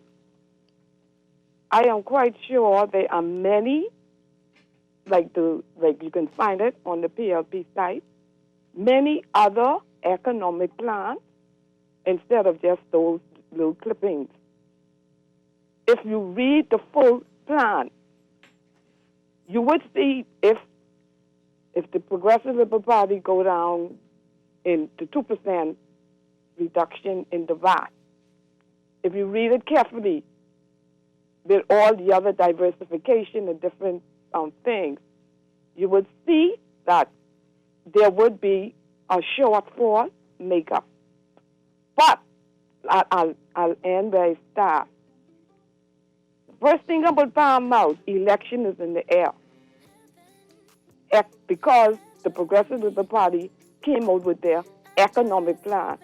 No, not because of the economic plan. I just looked at the promises, and we're going to get clarification from Mr. Cooper when he comes. I want to ask him some questions. He can clarify it, and I plan We'll talk about it all. Yeah, Coming every morning, Glenn Business at 9. Yeah. Stay with us. When we come back from the break, we're talking about International Women's Day, which is today. We've got some great guests with us. You won't want to miss that. Stay tuned. Will temporarily reduce value-added tax as part of a plan to revive the country's sluggish economy. During the launch of the party's Economic Recovery and Development Plan, Deputy Leader Chester Cooper said that raising taxes on Bahamians right now would be immoral, but he had to defend the idea of cutting taxes when the country continues to mire itself deeper in debt. Kyle Joaquin has more. We will instead reduce VAT to a rate of 10% across the board. A bold promise by the PLP's deputy leader to reduce the current rate of VAT from 12 to 10%. When asked for clarification on how the government would make up for the revenue shortfall if the rate of VAT is reduced, PLP leader Philip Brave Davis gave this explanation. We believe that by reducing VAT, when you reduce tax, it puts more money in the system to be spent, and the country being a consumptive economy, the more spending you do, the more growth you have. Cooper explaining that a PLP government would ensure high-end properties pay the real property tax they're legally required to, and that commercial and foreign-owned properties are on the register, properly valued for tax purposes. Then there's this promise of transparency. Our first step, therefore, will be to conduct a full, rapid assessment of the public finances to know the true state of things.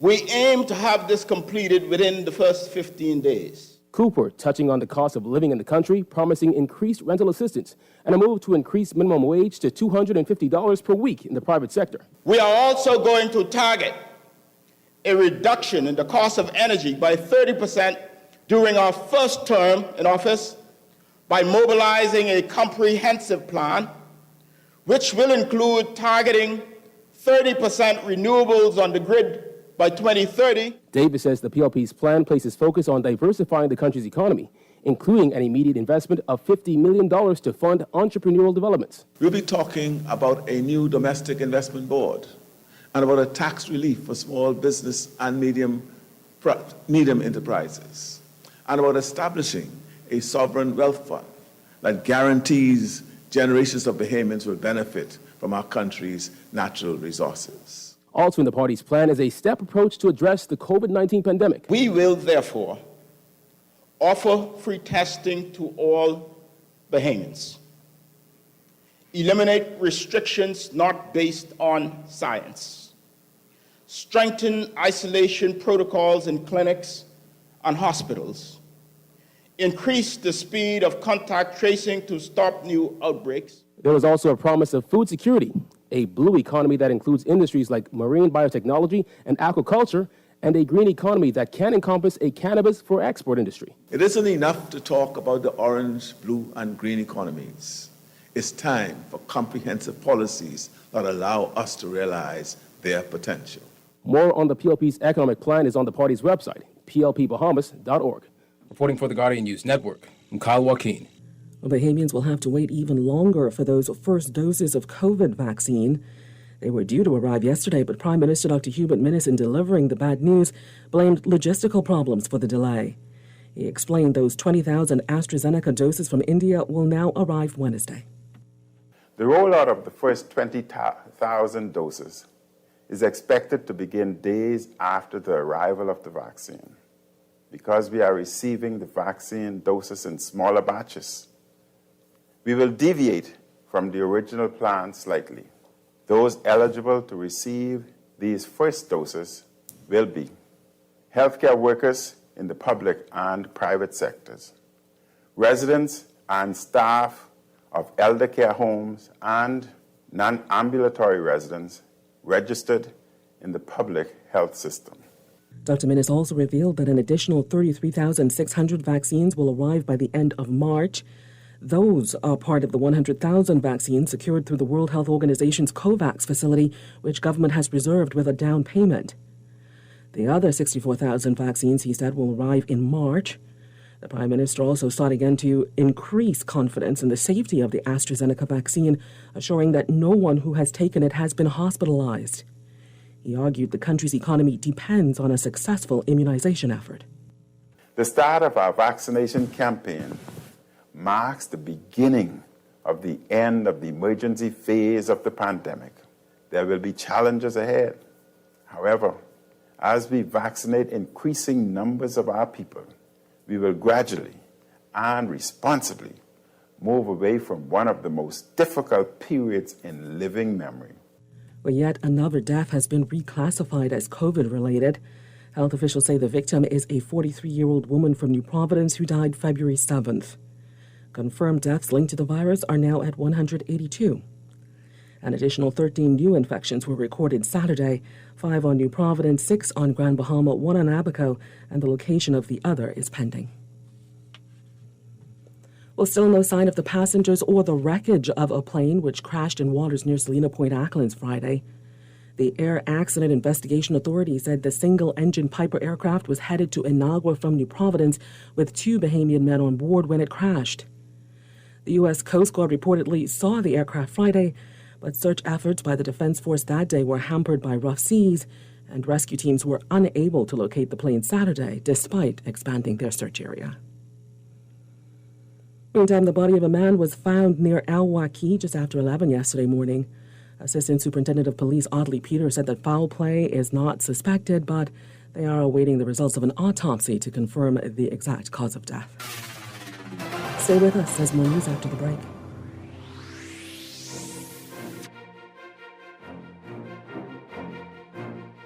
Don't wait for disaster to strike.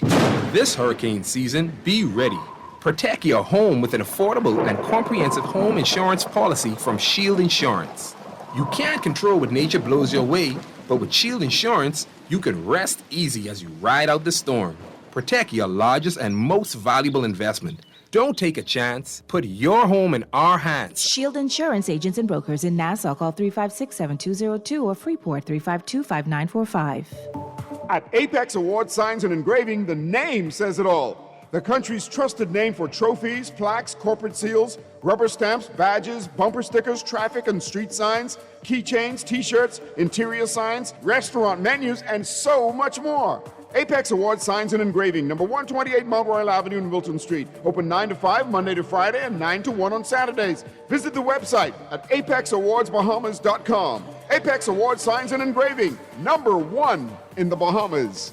Privacy and security are two things that cannot be taken for granted these days. If somebody ain't listening in on your phone, they're looking at you through your TV. Finna say he can't protect you from those things, but he can help you protect your house and give you a little privacy while you sit on the body yoke. When it come to closing the yard in, ain't nobody got the fencing within the gut, from 3-foot galvanized to a 10-foot vinyl coated chain link. That's what you need if you live by the sea or if you're building a tennis court. Pender also stocks pipe for that fencing in weights ranging from 2 to Schedule 40. Pender can't protect you from cyberspace, but he got your backyard under lock. Pender Enterprises on Prince Charles Drive. Packed, stacked, and full of specials at Super Value and Quality Supermarkets. Rainbow corned beef, 12-ounce can, $1.99. Best Value whole kernel corn, 15-ounce, 85 cents. Mazola oil, 40-ounce bottle, $3.99. Pillsbury flour, 5-pound bag, $2.99. Pork chop ends, $1.99 per pound. Sunday Delight Smooth or Tangy, 64-ounce size, 2 for $5. Open Monday through Saturday, 7 a.m. to 7 p.m. with double stamps on Sunday. Super value and quality supermarkets. Brother made you jump off the boat onto Porter Ski and make a beeline to Sun Isles.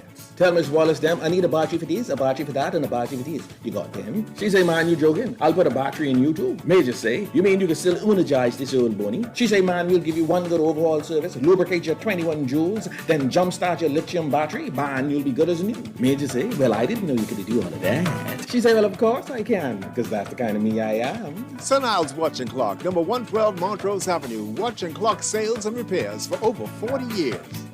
Cancer is smart.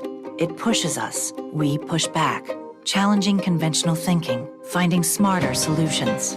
That's what makes Cancer Treatment Centers of America one of the leaders in precision cancer treatment, using tools like advanced genomic testing and immunotherapy to bring more options to our patients. Cancer Treatment Centers of America. We're not just fighting cancer anymore. We're outsmarting it. Visit cancercenter.com/outsmart to learn more. Give me my pizza right away. Gotta move quick, no time to wait. No long lines inside the place. Little Caesars, I love the taste. Hot and ready. Just come now, you don't have to call, now you don't have to wait. Hot and ready. Large pepperoni, $7.99 every day. Hot and ready. Oh, yeah. Straight out the oven and freshly made. Hot and ready. Little Caesars is hot and ready. Little Caesars is. Get yours now at Oaksfield, Carmichael Road, and now East Street South, Pineapple Plaza. Pizza. Welcome back.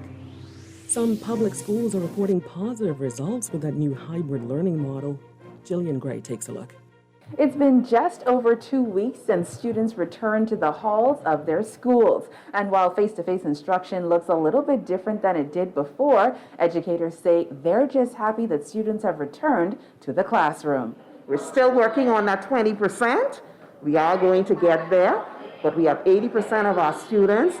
They are excited, especially our grade ones, because as you know, this is really their first formal school setting. And so we have had rave reviews from our parents. All of our safety protocols are in place from the gate.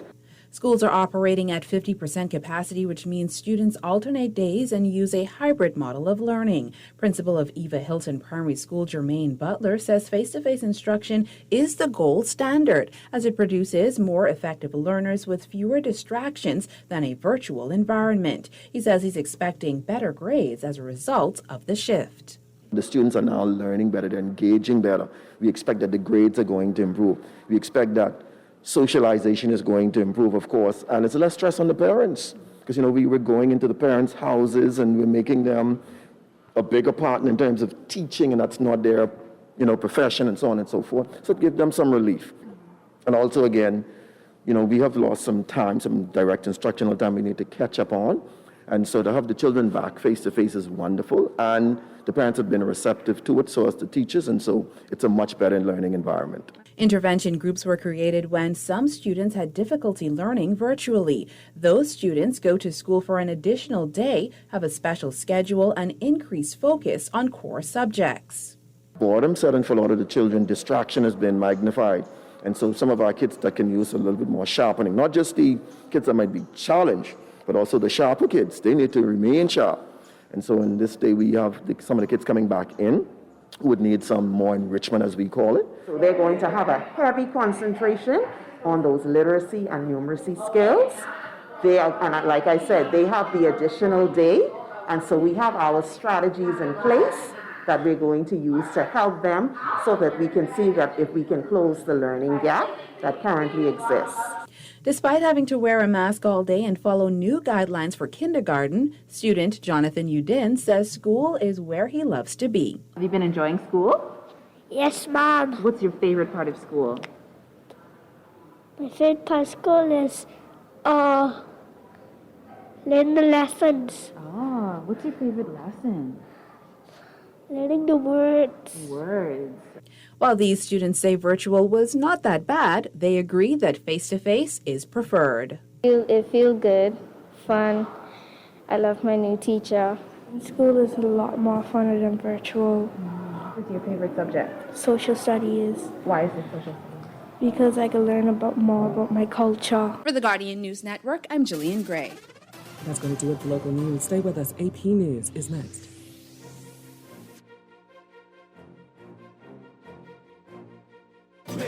Tired of disposable plates that fall apart and leave the food in your lap? Neptune Compostables can solve your problem. Put your food in our heavy-duty clamshells. At Neptune, we supply heavy-duty takeout plates, coffee cups, sauce cups, soup bowls, straws, and plastic-free takeout bags. We offer free delivery to offices, takeaways, restaurants, bars, and households. And we ship to the Family Islands. Order now via WhatsApp at 816-2442. That's 816-2442. Or shop online at NeptuneCompostables.com. Neptune, where your sense makes sense. If you are 65 or older, it is important for you to get immunized. Immunizations are not just for children. As you age, you are more at risk for illnesses like pneumonia. The pneumococcal vaccine protects against certain pneumonias and boosts your immunity. Contact your nearest clinic or healthcare provider for more information. Remember, immunizations are free at all government healthcare facilities. Prevent disease. Immunize, please. This message has been brought to you by the Ministry of Health. At Master Technicians, we have what your family traditions need, starting with industry-best refrigerators, ranges, and ovens. We also carry Whirlpool washer and dryers, dishwashers and freezers, leading KitchenAid countertop appliances, blenders, microwaves, juicers, kettles, and KitchenAid stand mixers. We even do free delivery in New Providence or to the boat of your choice. Whether you're doing the laundry, creating new memories in the kitchen, or spending family time in front of the television, Master Technicians Limited, keeping family traditions alive for more than 50 years. Tired of banks forcing you to use technology to bank the way they want you to? Your convenience is important. So no matter what your banking needs, Commonwealth Bank's friendly staff are always available in branch for that personal one-on-one service. But when you choose technology, our online and mobile banking app offers you state-of-the-art functionality. The choice is yours. Commonwealth Bank. Bank the way you want. Business travel just got easier with the Alive Corporate Business Plan. Check your messages, check on the staff, or simply keep your emails in check. When traveling on business, you'll have the confidence in managing your office, staying in touch with your team, vendors, and customers. You can roam like you've never left your office with the all-new suite of Alive Liberty Executive Plans. For more information, contact the experts at Cable Bahamas Business Solutions. Call 601-8911 in Nassau or 602-8811 in the Family Islands today. Everything is changing, and your favorite hardware and home improvement store is getting with the program. We Buy You Sell is rolling out its new online shopping feature. If you go to our website, wbusbahamas.com, it's a quick and easy 3-step process. Step 1, browse the gallery and select your item. Step 2, add to cart. And Step 3, check out. Go to our website, wbusbahamas.com, to shop with us today. This traffic report.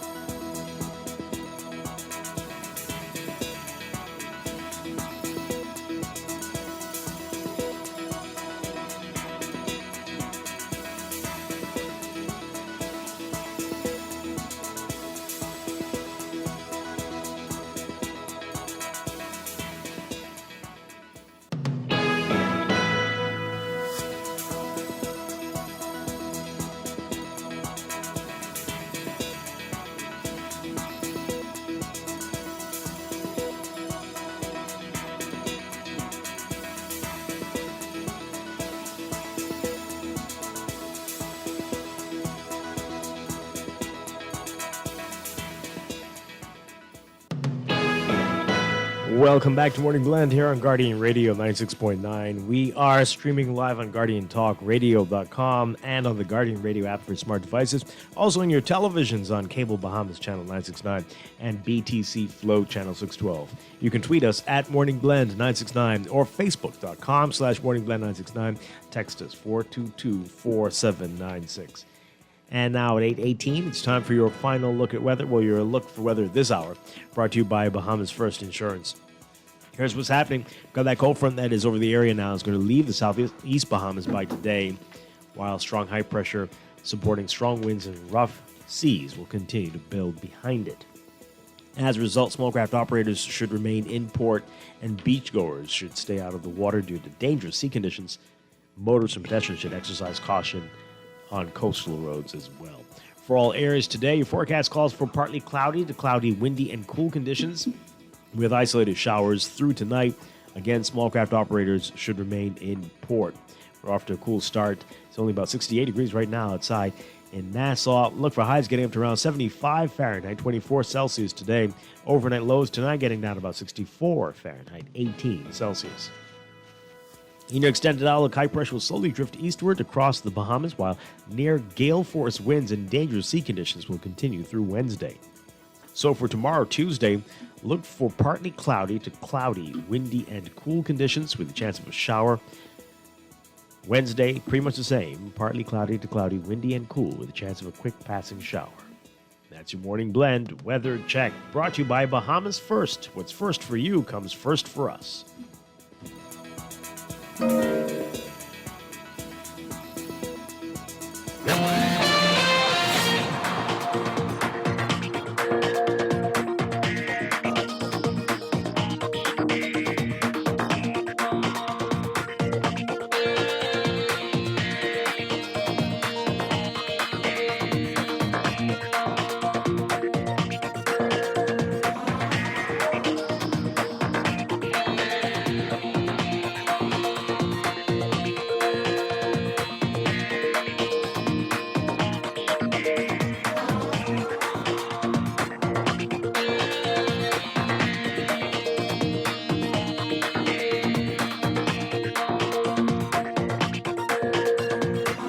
And your final look at traffic for this morning brought to you by RBC Royal Bank. In your real-time traffic, we are seeing some heavy traffic out there on the streets of New Providence. Your hot spots, Sir Miles Butler Highway heavy from the Fire Trail all the way to Tawny Williams Darling Highway in the northbound lanes.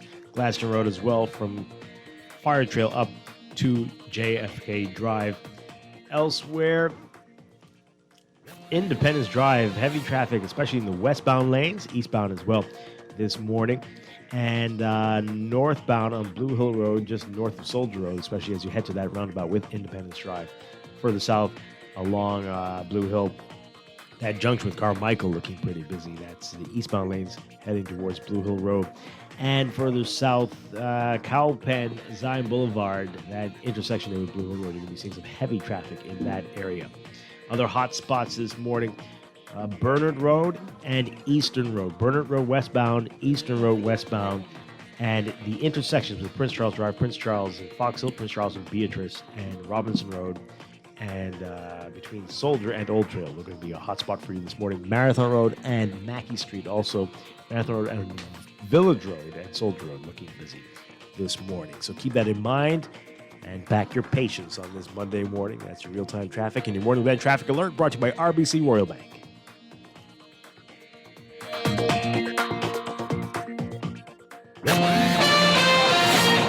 You invest in your children, your home, and your community. But are you investing in your financial future? At CFAL, we specialize in investment management, retirement planning, mutual funds, and private wealth management. Our team of experts never stops helping you plan for tomorrow. Because tomorrow begins today. Call us at 502-7010 to see what our financial advisors can do for you. CFAL, growing wealth for future generations. Your home is where your heart is, but it's more than just shelter. Your home is your workplace. Your home is school for your kids.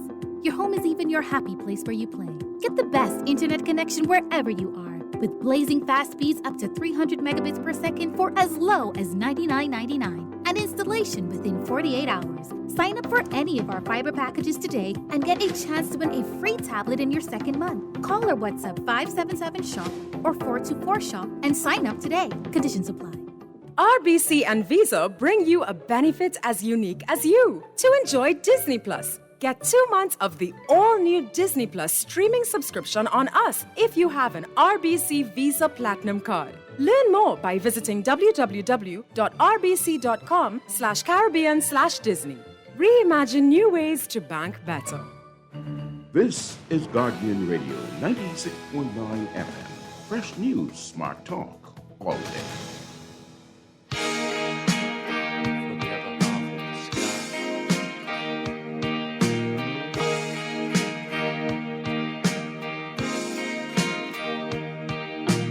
Woman, I can hardly express my mixed emotions at my thoughtlessness.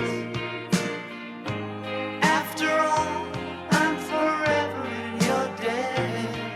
And woman, I will try to express my inner feelings and thankfulness for showing me the meaning of success.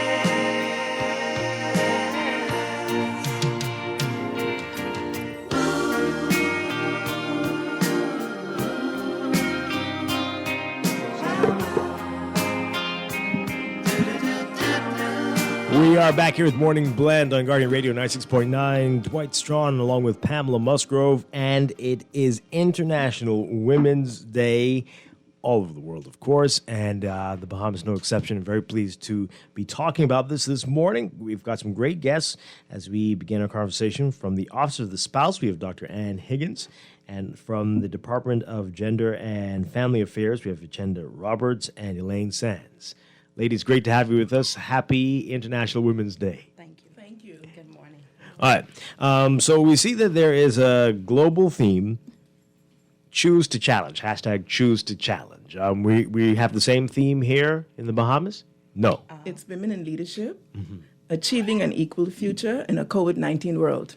All right, let's talk about that. Why that theme? What's the significance of that theme? We can imagine, but let's talk about how you came about that theme. Yes, well, a pleasant good morning to everyone. Well, that theme, that's the United Women theme. That's from the United Nations. Okay. Yes, and so we are just following that particular theme this year. And we have a number of activities lined up today. For the whole day, there's a watch party. And so we are here to celebrate and support women and girls from throughout the Bahamas. And so we're asking everyone in the Bahamas, you men as well, to support your women. Salute your women today. This is a great day. So how do you tie that theme in with the Choose to Challenge theme in terms of challenging the status quo, challenging gender inequalities around the world? How do you tie those themes in, and what are you doing locally for more and more women to challenge the so-called status quo in the country? It's been coming up quite a bit that we need to challenge, that something needs to be done so that we can have more representation. Definitely. The same is actually looking at all of those women who were in the front line and they were heads up with their male counterpart during the COVID-19 pandemic from its began. You know, you have all those women leaders in the healthcare, women in the police department, in the defense force, in all of these various areas who are really holding their own and who are standing their ground throughout this challenge. You know, they are being challenged. Their leadership is being challenged. And I think that they have done a great job since it started here in the Bahamas early last year. And they're still standing, okay? And so we are here to promote them and salute them and to salute leadership in general. All of the women in parliament, the women in the senators, all of the shoulders of all of those women, the suffragettes. We're here standing on the shoulders of all of these women, okay? And so we support them. And we not only support high achievers, those low achievers as well. We want to encourage them, okay? And so this is the reason why we're here today. Our nurses, our teachers, our maids, any woman that is making an impact in the society during COVID-19. And we just want to make sure that they know that this is a day that's being celebrated for them around the world, not just in the Bahamas. Yeah. So what do you say about the conversation that people are having? That we aren't seeing, especially when it comes to politics, we aren't seeing enough representation there, that we aren't seeing enough women get involved in the front line. And that is necessary in order to have a more balanced discussion and a more balanced path in the way forward for the country. What do you say to that, and how can we get more participation on that level? We know a lot's happening behind the scenes, that women are holding it down and are the foundation of it, but in frontline politics especially, what can be done there, and what is the issue on why we aren't seeing more? Dr. Higgins, I see the wheels turning in your head. Well, I'm called to the area of the arts and our community, so I'm not really called to politics. So I'm one of those behind the scene, dealing with over 30 young women that has over 50, 60 children that they're catering to every day. And these are the kids that are being molested, abused, no food in the house, and running to uncle, mother, boyfriend for money to buy this and buy that. And this is I'm the one that you talk about in the back. Yeah. I'm dealing with the women that we don't call the press to come and show you that I'm feeding this one and I'm clothing this one. And these perhaps women, that's what's happening. Perhaps people are they're so challenged. busy in the background that they don't have the time. They to are front. challenged because you're talking about leaders that taking kids in their own home, taking food out of their own cupboards, and don't have a place to mentor these young people, but put them in the yard and mentoring. And so, and social service, as we can see, deals with a whole lot of that as well. So, a lot of times we don't have time to go to the forefront. We're so busy behind the scene taking care of people who are ready to commit suicide, or people who just like want to give up. And we've been seeing this so often. You see in the papers and on the news. I'm on the beach, sleeping in a car, me and my children, what am I going to do? We have women calling every day. And, who's going to, move from their office and jump down and see what's happening in the urban area? So the challenge really is for those who sit high to really come and look low and see what's really happening. That's really the challenge. And because if you're sitting in an office and you have really not much to do except paperwork or pick up a phone, there's some other time on your hand that your office work will be more progressive if you could come and see what's happening in the back, because it gives you more to do. So the challenge really is to seek out where we are now, not yesterday, now, pandemic, and what has it brought us to? What point has it brought us to? And then jump on it. Look, let's take care of this. Let's look and take care of what's happening with our children, our grandchildren, my nieces, daughters, what's happening now, and just get our hands dirty and fix it, because people are giving up. I'm telling you, up to yesterday, it's like, I can't take this anymore. I just feel like taking me and my 3 kids and just, driving off the cliff. That's the stuff you're dealing with every day. They want 3 months rent and I don't have a dime. The bank I'm exhausted. I owe the bank, I owe the lending institution. I don't know what to do. So I think the challenge is that we look within ourselves and just take off everything and just say, look, where do we go to save lives and get the women that are down there and pull them up. Yeah. And really the challenge is to see where we are now and get done what needs to be done. And just to add to what you were saying, just that these are some of the inequalities that we are seeking out from the Department of Gender and Family Affairs perspective. And so we have been promoting women in leadership, and we are partnering with CWIL.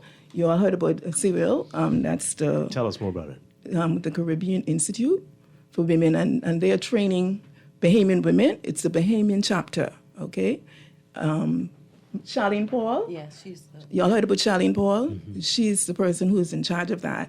And she has been recruiting women to come and get training in leadership so that they can enter into politics. And so that's we advocate for that. Mm-hmm. And that's one of the inequalities that affects all of our human development in the Bahamas. All right? Mm-hmm. So...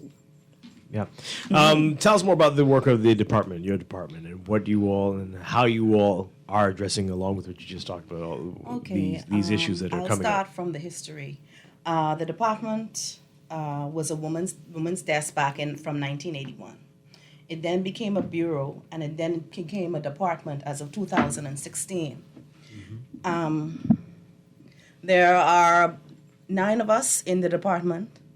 It's a lot of work because we deal with a lot of NGOs, and we also do a lot of training, and we are also trained a lot. So because of our partnership, we get to see many of these issues that Ms. Higgins was talking about. Mm-hmm. And we are faced with many issues every day because women tend to call us, or anybody that's in crisis, because we deal with the family as a whole. We try to bring about awareness by having our programs. We have trainings. We are also trained along with national security. We are trained as trainers to assist with sexual violence and parenting, and everyone in the department is qualified to train. So we assist with trainings, as well as we are trained in many areas, both nationally and internationally. Our main focus is to bring about awareness, to empower women and families and children, and to try and help to make the family unit better for Bahamians as a whole. You're seeing any... And also we work with the various conventions, the CEDAW conventions, and we have to answer a lot of questions that they asked of the Bahamas, and so we have to do research with all the departments, all of the government agencies, the NGOs. We have to find out what is going on in the Bahamas, and we have to put together reports for the Bahamas. You're seeing any changes in attitudes? Are we making any progress? Is that measurable at all compared to when we started as a women's desk only? I think because we have expanded to more areas in society, we are seeing a change. But the progress is slow. Yeah. But we are seeing a change. Yeah. And more women are coming forward. At first everything was a secret, but now I think that with awareness, they are opening up. Yeah. And they're coming forward. So I think that's a great thing. They're talking about the issues that they're facing. They would call us if there's a challenge, and then we usually take it on and then refer it to the department. The Department of Social Services is a more hands-on department because they have more people to deal with those situations. Yeah. And what about the Office of the Spouse? Tell us about what that's responsible for. We have about 33 leaders, young women, that have taken on the responsibility as mentorship, and they have the different clubs that they, within their gift. For instance, we have a young lady, Philippa Dean. She deals with pads, young women who sees their period. Where are we going to get money to buy pads? Once a month, etc. We have another lady that deals with diapers, young girls who have baby, and they just go to the homes and distribute this. The various groups, she distributes among the groups as well so that they can give to, because most of them have about, over 50, like the debutante, they have like over 200 young women, senior and junior. So the grouping, not only do they deal with the young women and abuse or grooming, teaching, they also gather together to bring feed with the young people as well, their families who are lacking, find out what the needs are there. And so the Office of the Spouse, actually, the Women and Girls Mentorship Coalition comes under the Office of the Spouse, and this is where, as a matter of fact, we just had a meeting on Saturday morning with so much great report from what they did during the pandemic. We have a FemSTEM who has young girls, they went out to the plants and different places, and now they've developed their own company. So they're actually training as well as supporting, and also a listening ear to some of the hurts and some of the things that are going on. So the Office of the Spouse supports that and train. As a matter of fact, it takes on the role of training and supplying funds for those that need to do what they have to do. And of course, the office has been so busy, as of course, the spouse of the Prime Minister, she's an on-hands person. So she would go through the streets, she'd go to the community, she goes and she's hand-on. We got to keep saying social distance, but, she'll hug. She has that passion and compassion for people. That's just her. So because of that type of compassion, a lot is being done because she's taking out her own cupboards and taking out of her own pocket and giving and making sure that these young women are taken care of because she has a passion for young women. Do you think we have a problem in the country with teen pregnancy or unwed mothers? We do have a problem. It's been around and it's not going anywhere. And it's contributing to poverty. Poverty. I'm talking about kids, baby in diapers, like a whole day, and I don't know where I can get Pampers from. But then a few months later, they still have another one. But what are we doing? your mandate in terms of helping underprivileged women? What are we doing to address that? What are we tangibly doing to address that? Well, I don't know. Probably gender affairs and social service could probably deal with that side of it. But as the mentorship with these young women, this is a part of what they do.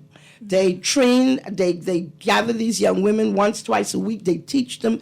They speak into their lives concerning, abstaining sexually. There's a amount of a group that, look, if you don't know how to, or you don't think you have the ability to use the protection, because there's AIDS, there's a lot of virus. Mm-hmm. So they are, the women that they're gathering and they're training is a handful. Compared to, what is out there. But each one reach one. That's the whole idea. Yeah. You can't administer all of them. No, I agree. Yeah. But I think a lot of times we focus a lot on abstinence. And because we say we are religious or a Christian nation, so we focus on abstinence and maybe not enough on protecting yourselves. If you're going to have sex, protect yourself. Yes, so I don't think that That's message is out there enough. I agree. So I agree. What are we doing from the gender, the women's ministry, women's department to push that? Have a campaign of pushing that to tell persons who are at the age of consent, like, if you want to do this, please protect yourself, so that to protect yourself from diseases, and also having children that you probably cannot support and push you further, if not in poverty. That's a challenge. I believe that the programs must be stepped up a bit more within the schools, I agree. With these young females. I know they do have programs, but like you say, maybe we need to step it up. And we also have a parenting program in Department of Social Services, not the ministry. Mm-hmm. Department of Social Services, they have a parenting program where they reach out to parents. But I think we can do more. Okay, can I speak? Yep. In terms of the education aspect, we at the department are actually creating a curriculum to try to go into the schools. We were doing that prior to COVID, but as a result of COVID, that has been pushed back. So we're now just creating the programs, hoping that eventually, after all this is over, we will get into the schools to address children and the needs in terms of everyday issues like bullying, sexual harassment. There are about 29 topics that we are actually creating at the moment to bring to the forefront in the schools, to bring about awareness. All right. We are talking on this International Women's Day. You can give us a call, 323-6232, 325-4316. 325-4259. Tweet us, Facebook us, text us, 422-4796. Elaine, you wanted to add something? I just wanted to talk about the events that are happening today. We're having a watch party, an all-day watch party. It's the Department of Gender and Family Affairs in conjunction with NVAC, which is the National Women's Advisory Council, which can be watched on NVAC's Facebook page, and also in conjunction with 360 Vice TV. All right, and at 7 a.m. this morning, it started from 7, where it was the official message from Minister Frankie Campbell, and then the keynote speaker for this morning was Ms. Gaynell Curry. She's a former director of Gender and Family Affairs. Then from 9 a.m. to 9:45, Strategies for Equality is the topic. Nahaja Black is the and panelists Simone Bridgewater and Simone Bean. And 10 a.m. to 10:45 a.m., the topic is Breaking the Chains of Domestic Violence and Mental Illness, with host Erica Moxie and Dr. Wendy Fernander and Dr. Helen Roll. 11 a.m. to 11:45, Practical Strategies for a Woman in Leadership, with host Felicity Ingram and panelists. This is an international panelist. I can hardly call the names, but Her Royal Highness Princess Soloran from Nigeria, and then Her Royal Highness Ogalana from Nigeria, UN Ambassador for Peace and Culture. And then you have Bryony Butcherich. She's an entrepreneur from Belgium. Mm-hmm. I know I'm messing up their names, okay? I can't pronounce it properly. And from 12:30 to 1:15 p.m., we have Women on the Rise, Strategies for Increasing Women Participating in Parliament. And the host is Charlene Paul again. And the panelist is Miss Karen Dean. Sincere, Mr. Surinta Komalafi, Senator Jennifer Isaac Dobson, and Ms. Ali McIntosh. All right, so how are people able to take part in these? This is... And yes, they have to. They're virtual. Okay. They're All right, virtual. excellent. And back.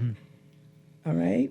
One more. Defining a woman of leadership, Cleopatra Williams, Dr. Sheena Colley, Ms. Podesta Moore Taranda Clinton, Christine Russell, and Ms. Naisha Tylas, and Women in Leadership, Decisive Discipline for Equality. The host is Sharon Martin, panelist Krista Mason-Smith, Mrs. Abernett Roll, Ms. Jewel Edwards, she's from Eleuthera. And then you can tune in at 3 o'clock live. You will have Ms. Debbie Bartlett and the Florida Councilwoman, the Honorable Shana Adaku, or however I pronounce that. Okay, and so Debbie Bartlett, she will be live from 3 to 4:30, and that ends it. Okay, and they can, again, I'm saying that they can look at NVAC Facebook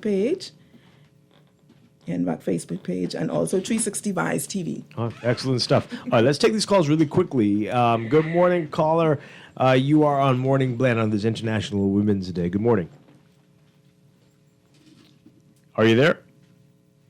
Let's take the other one. Yep. Good morning, caller. You're on the air. Yes, good morning. Hi. Mr. Miller and all your guests, good morning. Yes. I commend your panelists, the guests, and everything like that. I just want to say, there are behaviors who might be saying, well, this doesn't affect me, that doesn't affect me in terms of the young ladies and even the young men. Because I was just having a conversation with a gentleman and telling them, that when you come to a place of success, reach back, because that same gentleman that you look at and you might pass and say, well, that doesn't affect me. You may be in a community where you are gated or whatever, but people know how to jump fence. People know how to jump gates. So always be proactive. How could I assist in some way with coming together with people who I know of influence and affluence and coming up with a program that assists people? And so I just want to commend those ladies for what they are doing.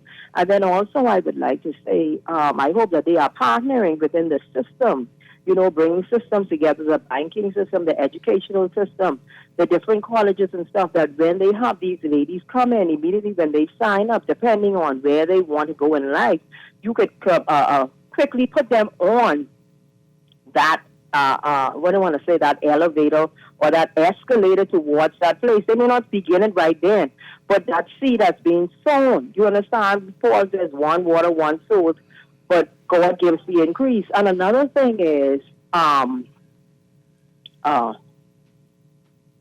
where there's no vision, the people perish. So basically, when people don't have direction for their lives, any wind, they will go in any wind. So, that speaks to a lot of things maybe going on as to the factors as to why they keep on having children and poverty is increasing. But I believe when a person has vision, there'll be less negative things going on within that area. Because, in areas you have, I don't want to get spiritual, but strongholds, and strongholds are just systems of belief.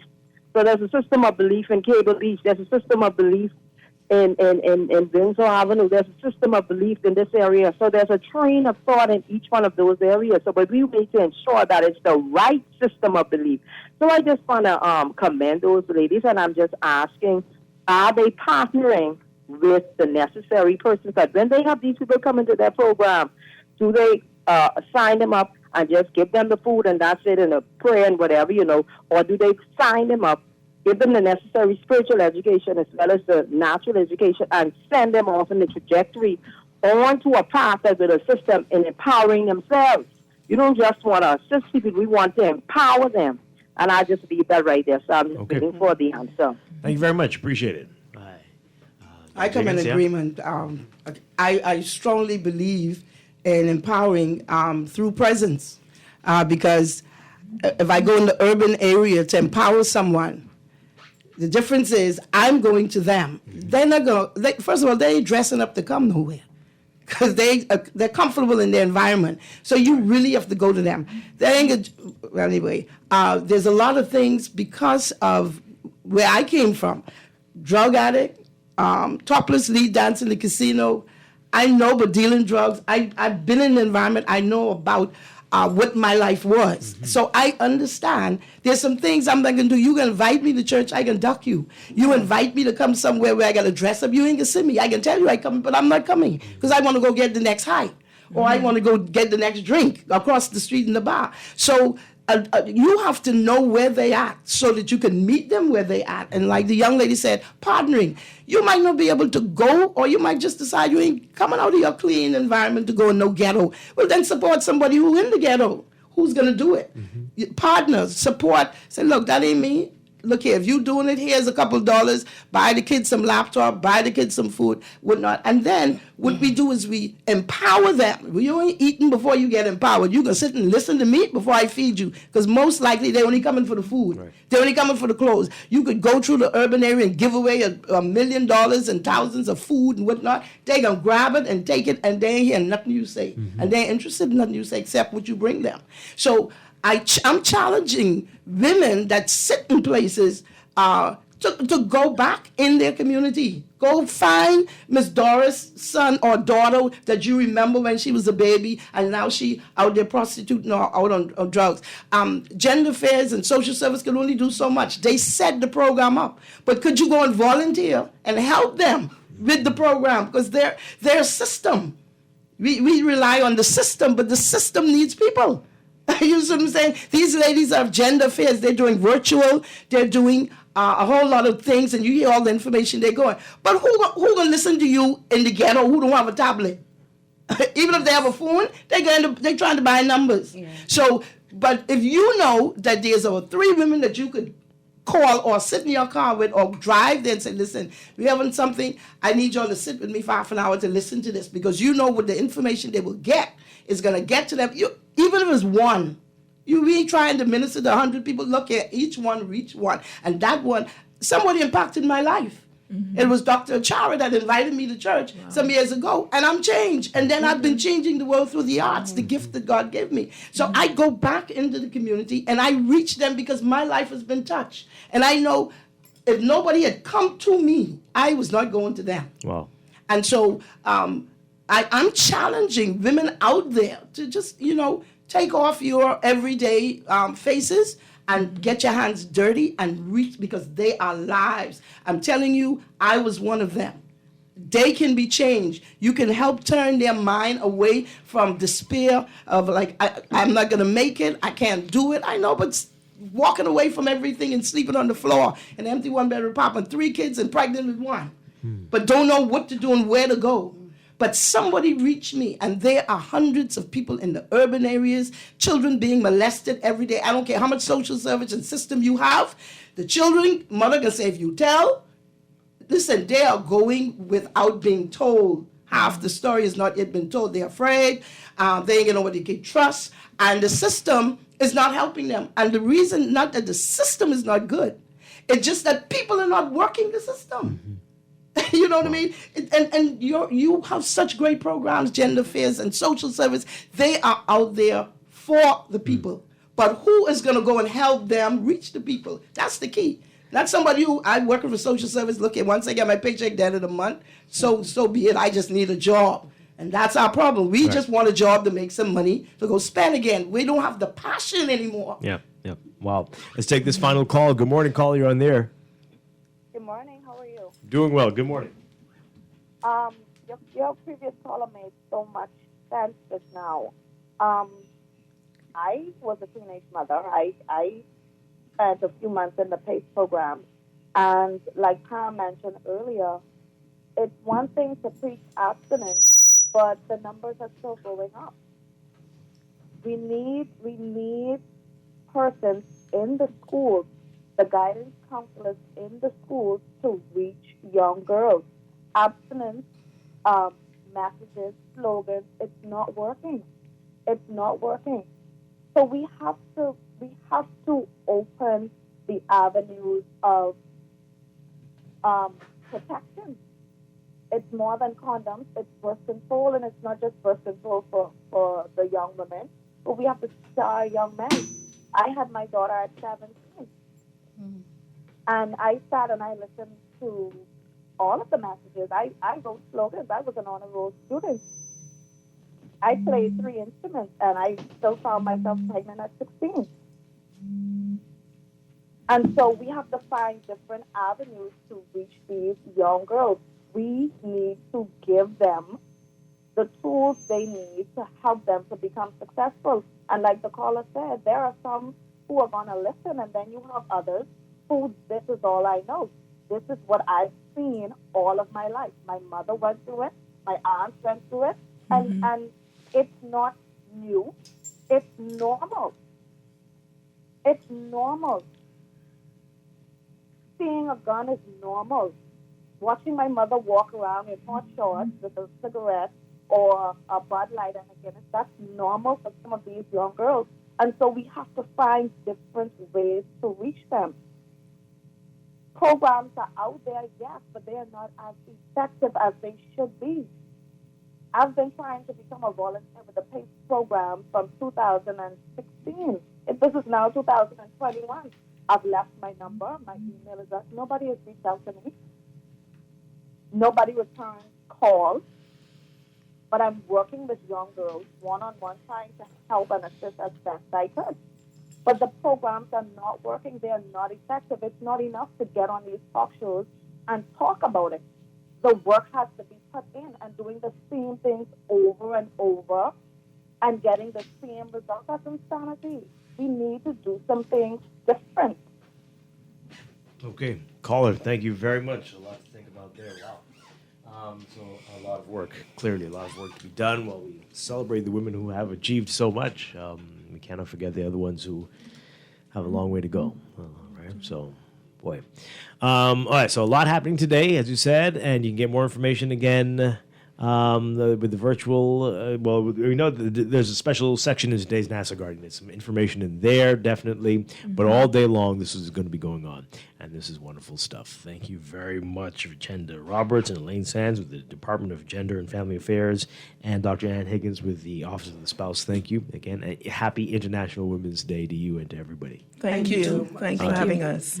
All right, we're going to take a break and be back with more. This is Morning Blend on Guardian Radio 96.9. Thank you very much. We will be back. Stay with us. Get ready! The real March Madness is here! Up to 100% off store-wide at Alive! That's right! Devices, earbuds, tablets, and so much more with crazy slashed prices! Pay close attention to our social media pages. Visit any Alive location or visit bealive.com for the best deals on some of your favorite devices and accessories. That's March Madness going on now at Alive. Believe in best. Imagine. That's where every advancement begins, with an idea that things can be different, better. Now, imagine a world where your entertainment experience was all about you, your style, your show, at your budget.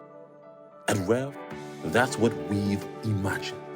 To join the conversation and learn more about the future of Rev TV, visit us at rev.bs/imagine.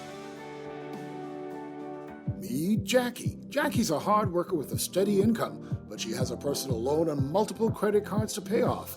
To keep her account current, Jackie opted for a loan from Fidelity Bank to consolidate her debt into one monthly payment and earn interest on a built-in savings account. Be like Jackie. Call 356-7764 to book a complimentary financial coaching session. Fidelity also offers virtual assistance. Fidelity, we're good for you. This is Guardian Radio 96.9 FM. Fresh news, smart talk, all day.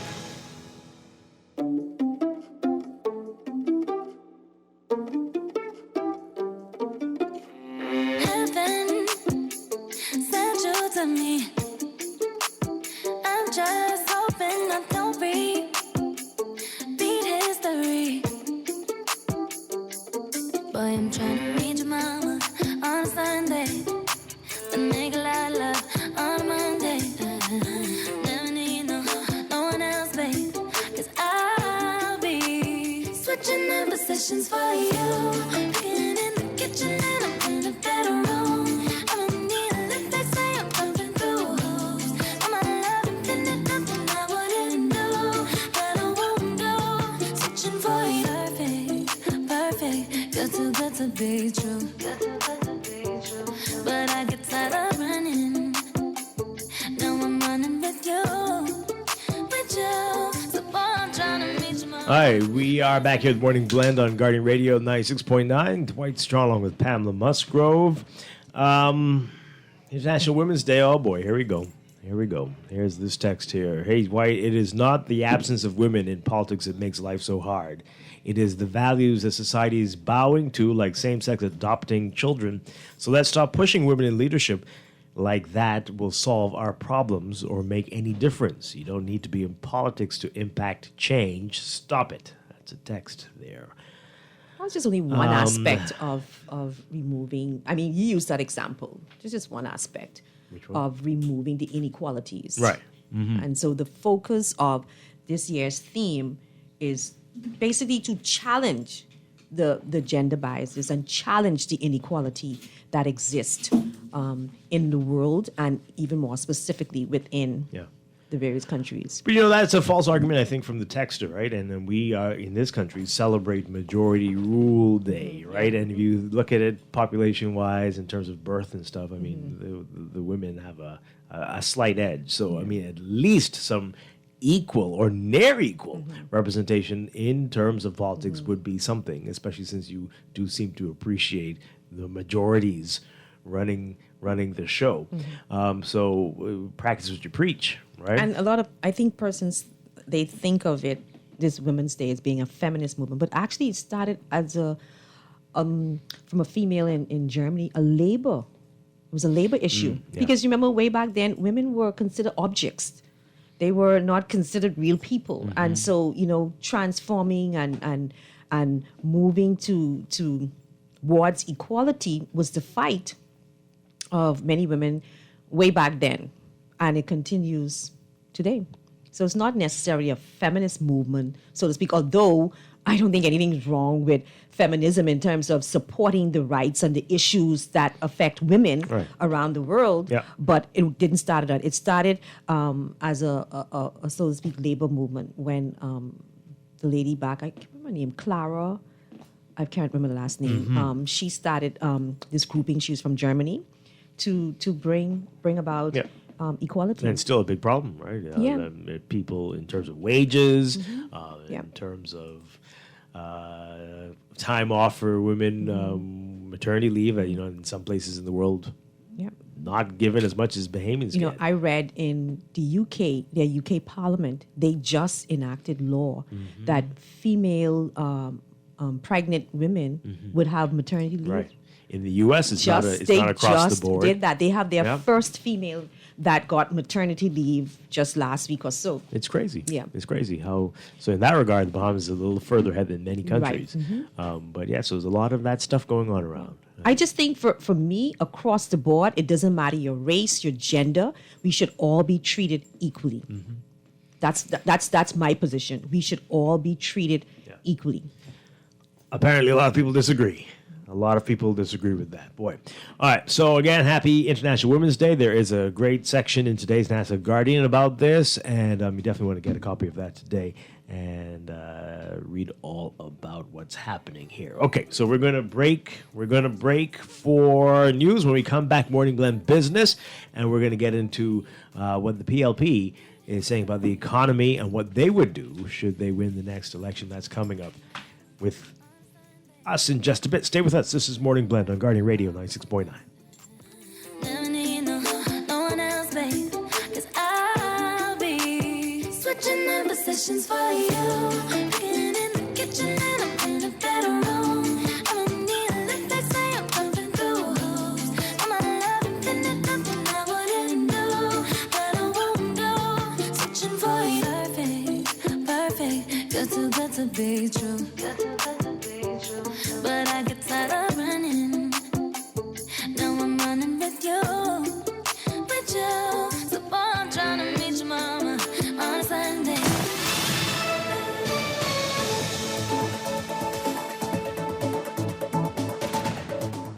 This is the Guardian News Network update on the hour. Hello, everyone. I'm Charlene Ferguson.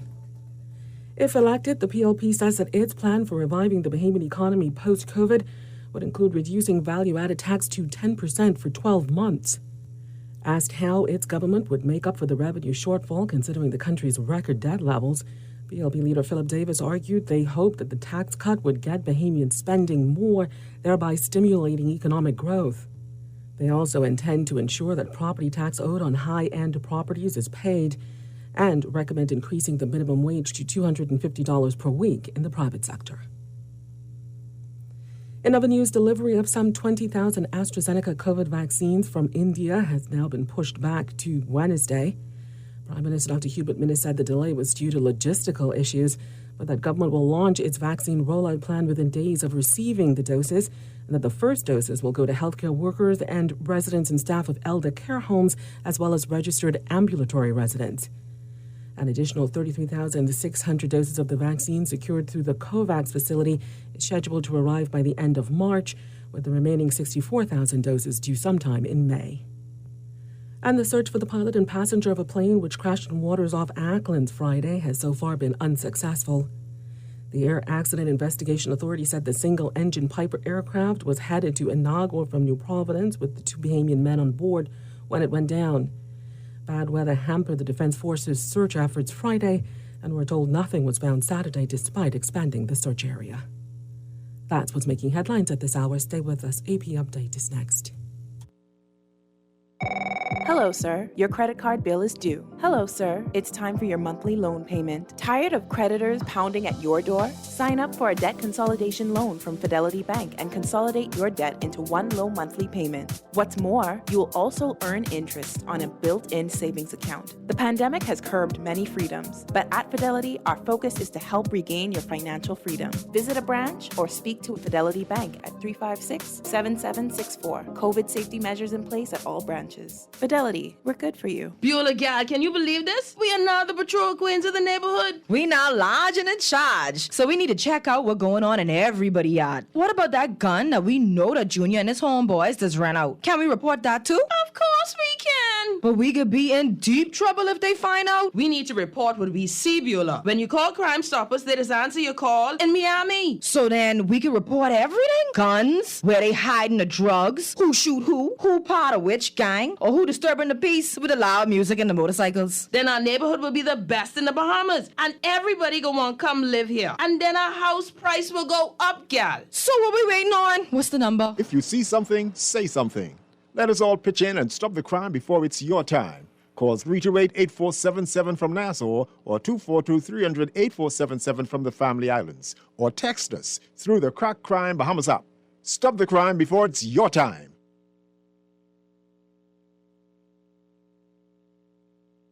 This traffic report brought to you by Shield Insurance. Final line one morning commute and remnants of heavy traffic flows moving about just 30-40 minutes ago still has a few corridors congested. The slow-ups on the Eastern Road happens further east of Johnson Road intersection, and from there traffic just flows. Burnett Road still tight leaving onto Wolf Road, and for that matter, entering Burnett Road at least until you get up by Kingsway Academy, expect that tight bumper-to-bumper traffic. At this hour, still a slow ride on Soldier Road. The traffic heading into the Wolf Road intersection, expect some wait time on line there as well.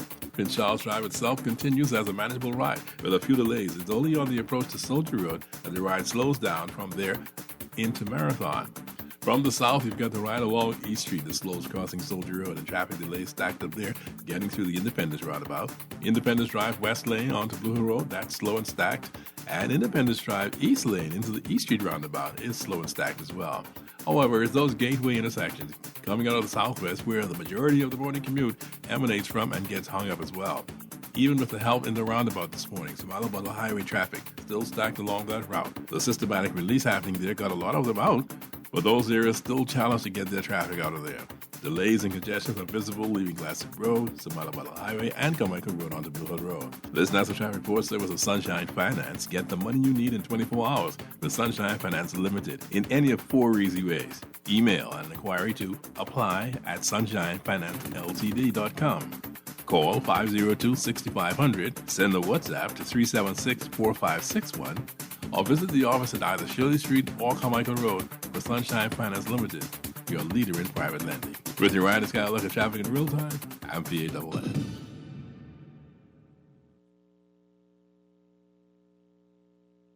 I'm Rita Foley with an AP News Minute. The coronavirus has now killed more than 2.5 million people around the world.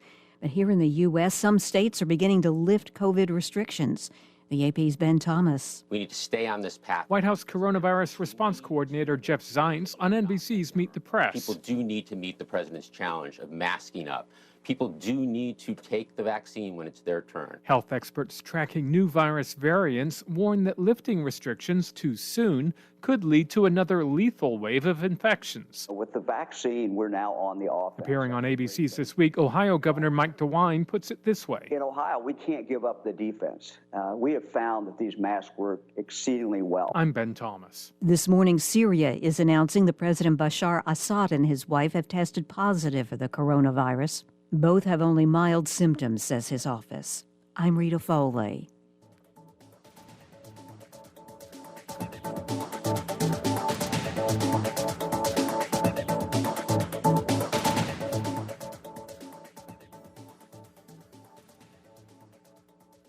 This is Guardian Radio, your station for up-to-the-minute news, intelligent, interactive, and engaging conversation. 96.9 FM.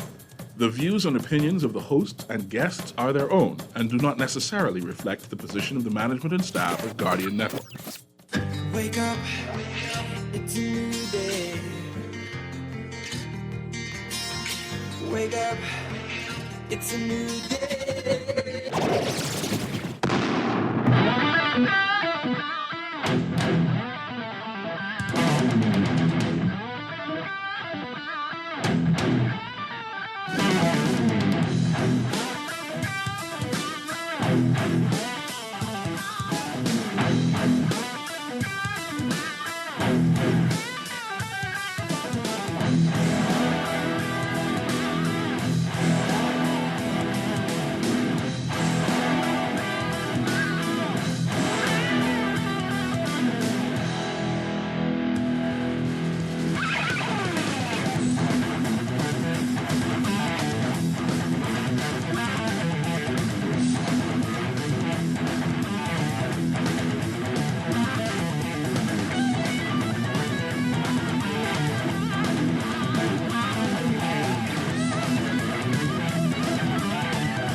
Welcome to Morning Blend Business on this Monday, March 8th, 2021.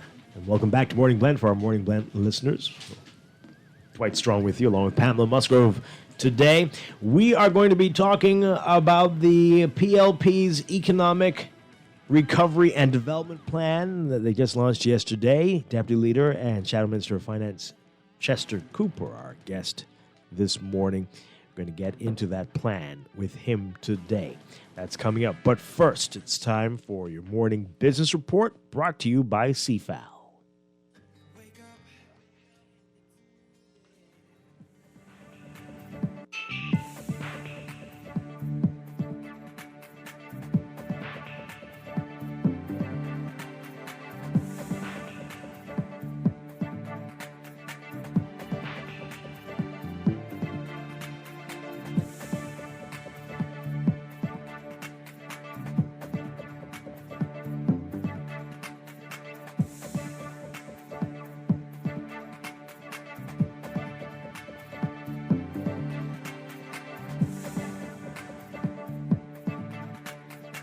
In your morning business report, BPL, Bahamas Power and Light, explaining that it is engaged in negotiations with only Shell North America for the takeover of base load power production for New Providence, adding that negotiations have reached the late stages of finalizing agreements for presentation to Cabinet.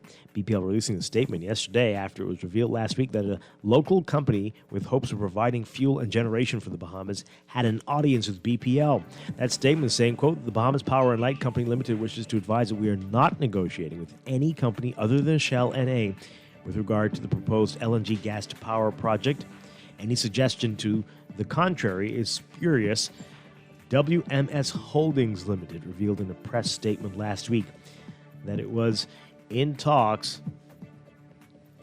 to offer an alternative fuel technology different from LNG, liquefied natural gas, and that it has the funding to complete the project in its entirety, and that it met with BPL about the offer. The offer provided 100% funding along with any other additional funding required under terms and conditions to be agreed, according to a statement from that company. The statement also saying that WMS and its affiliates are all offering to assist the government of the Bahamas and BPL with its electrical transmission, advanced metering, and power generation challenges.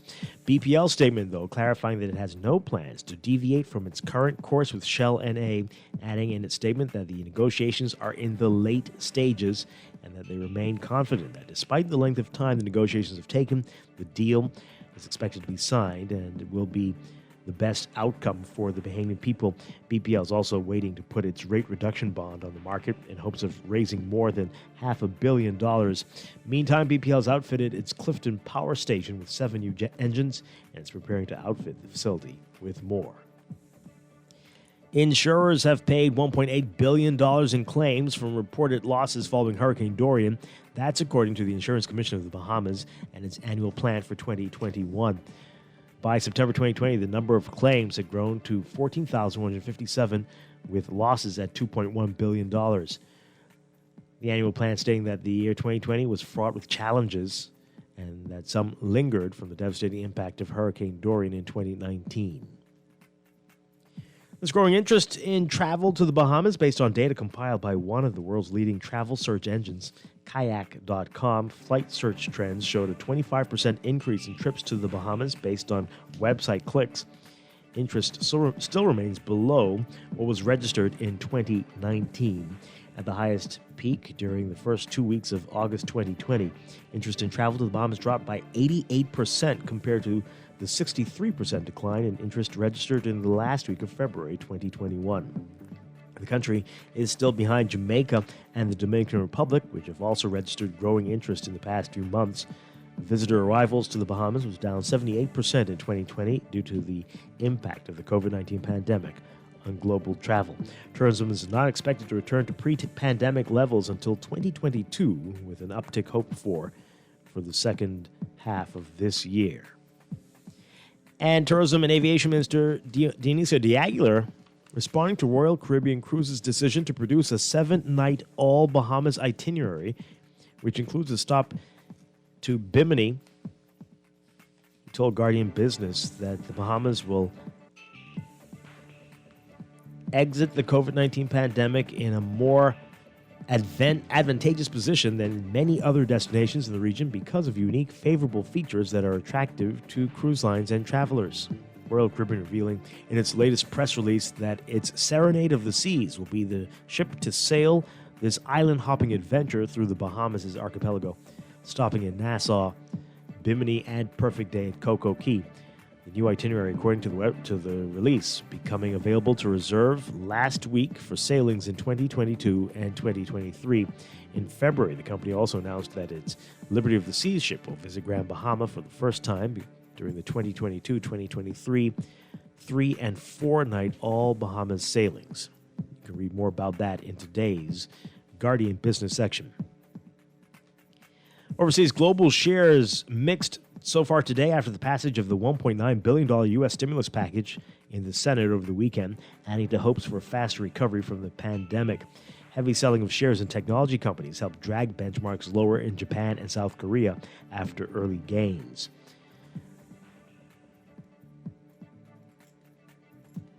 In your Market Watch, recapping trading on the BISX from Friday, your market movers, AML Foods Limited moving 2,500 shares, closing up 2 cents to $4.62. Bahamas First Holdings moving 1,837, unchanged at 283. Doctors Hospital moving 9,560, unchanged at 682. Focall moving 5,000, closing unchanged at 379. Consolidated Water up 6 cents, closing at 273. Emira Incorporated up 6 cents, closing at 1016. The BISX All Share Index closing at 1,956.98, up 0.05. That's your Market Watch, and that is your morning business report brought to you by CFAL, growing wealth for future generations.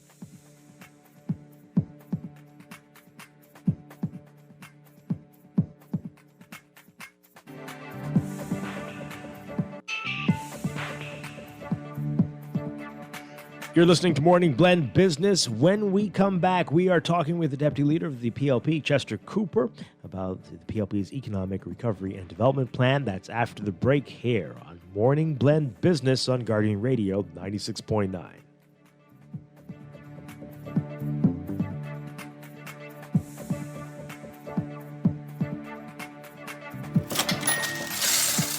Hear that? That's the sound of your money working for you. Because at CFAO, we know you work hard for your money, so we make sure your money works hard for you. In 20 years as a leading investment firm, we've helped thousands of Bahamians grow their wealth and build a more stable future with savings plans, pensions, and wealth services to suit everyone, whoever you are, whatever you do. We have financial solutions that will work hard for you. Visit or call us today to put your money to work. CFAO, seize your future today. When you get your child immunized, you are protecting him or her from diseases and also creating a safer community. It took many years for the Bahamas to get rid of infections such as polio, mumps, and measles. Keeping up with your child's immunization schedule so that they are fully protected can keep these diseases from coming back. The COVID-19 pandemic should not stop your child from getting immunized. Even if your child missed an appointment, they should continue with follow-up visits to catch up with their immunizations. Contact your nearest clinic or healthcare provider for more information or to make an appointment. Remember, immunizations are free at all government healthcare facilities. Prevent disease. Immunize, please. This message has been brought to you by the Ministry of Health.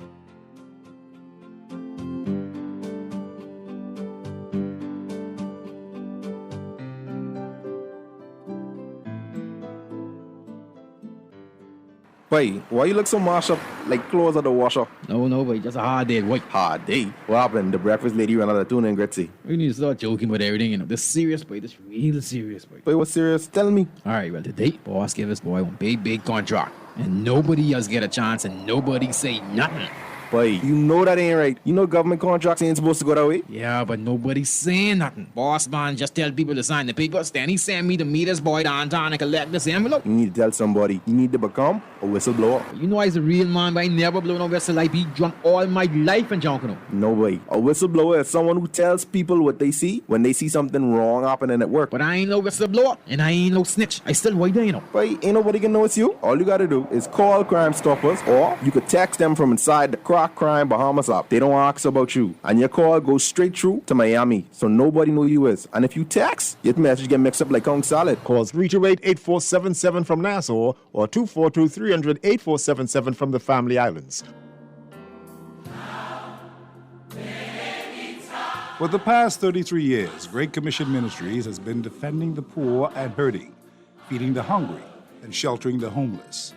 We invite you to support our Live to Give program and make a difference in these challenging times. Become a donor by giving a one-time annual gift or a monthly donation of $50 or $100. Call Great Commission Ministries at 325-5801 for more details. Or visit our headquarters at 237 Wolf Road. Join Live to Give today. This public service announcement is proudly sponsored by this radio station. This is Guardian Radio 96.9 FM. Fresh news, smart talk, all day.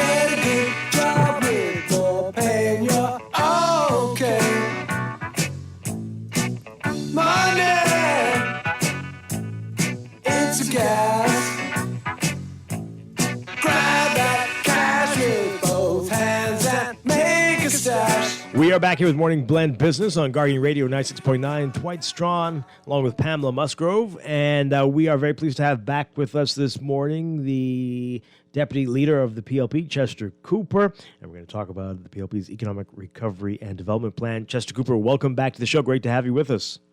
Thank you. Good to be here. Good morning. All right, so this was very interesting yesterday. You had some great points that you raised, and we want to talk about as many of those as we can. Of course, the big headline in today's National Guardian, I think this is the one that's getting the most attention, is that should you win the next election and be the next government, the PLP would reduce VAT for at least a year to 10% across the board from the 12% that we see now. Let's talk about that. Why? And how can you say that now before you do the tax evaluation that you talked about a couple weeks ago to really find out where we are in terms of the taxes that we have in the country? Let's talk about all of that. Thank you, Dwight. Let's contextualize, first of all, if we will. Firstly, we are facing serious financial economic debt crisis in our country. This is the backdrop that we start on. We presented a plan that is not only going to do what you just suggested, but it's a comprehensive 10-point plan. And it should be taken together, all 10 points. It's a plan to recover, it's a plan to rebuild, it's a plan to revolutionize. It's a plan that brings immediate relief. It's a plan that speaks to stabilizing public finances. It's a plan to kickstart the economy, to revolutionize education and training and create opportunities for Bahamians, diversify the economy, drive reconstruction, modernize the digital infrastructure, and the National Development Plan. So whilst I know this is the headline, I want to emphasize that we have a plan that is a part of a bigger blueprint for change that we are also going to roll out shortly. So I just want to put that as the general context for our conversation today. So you asked about lowering the rate of VAT. So we made several big, bold announcements yesterday. This was one of them, to reduce the rate of VAT to 10%. The other thing we said we're going to do is we're going to increase minimum wage to $250 per week. The other thing we said that we are going to do amongst the entirety of the plan is to reduce the cost of electricity by 30% over 5 years, which reduces the cost of living and reduces the cost of doing business.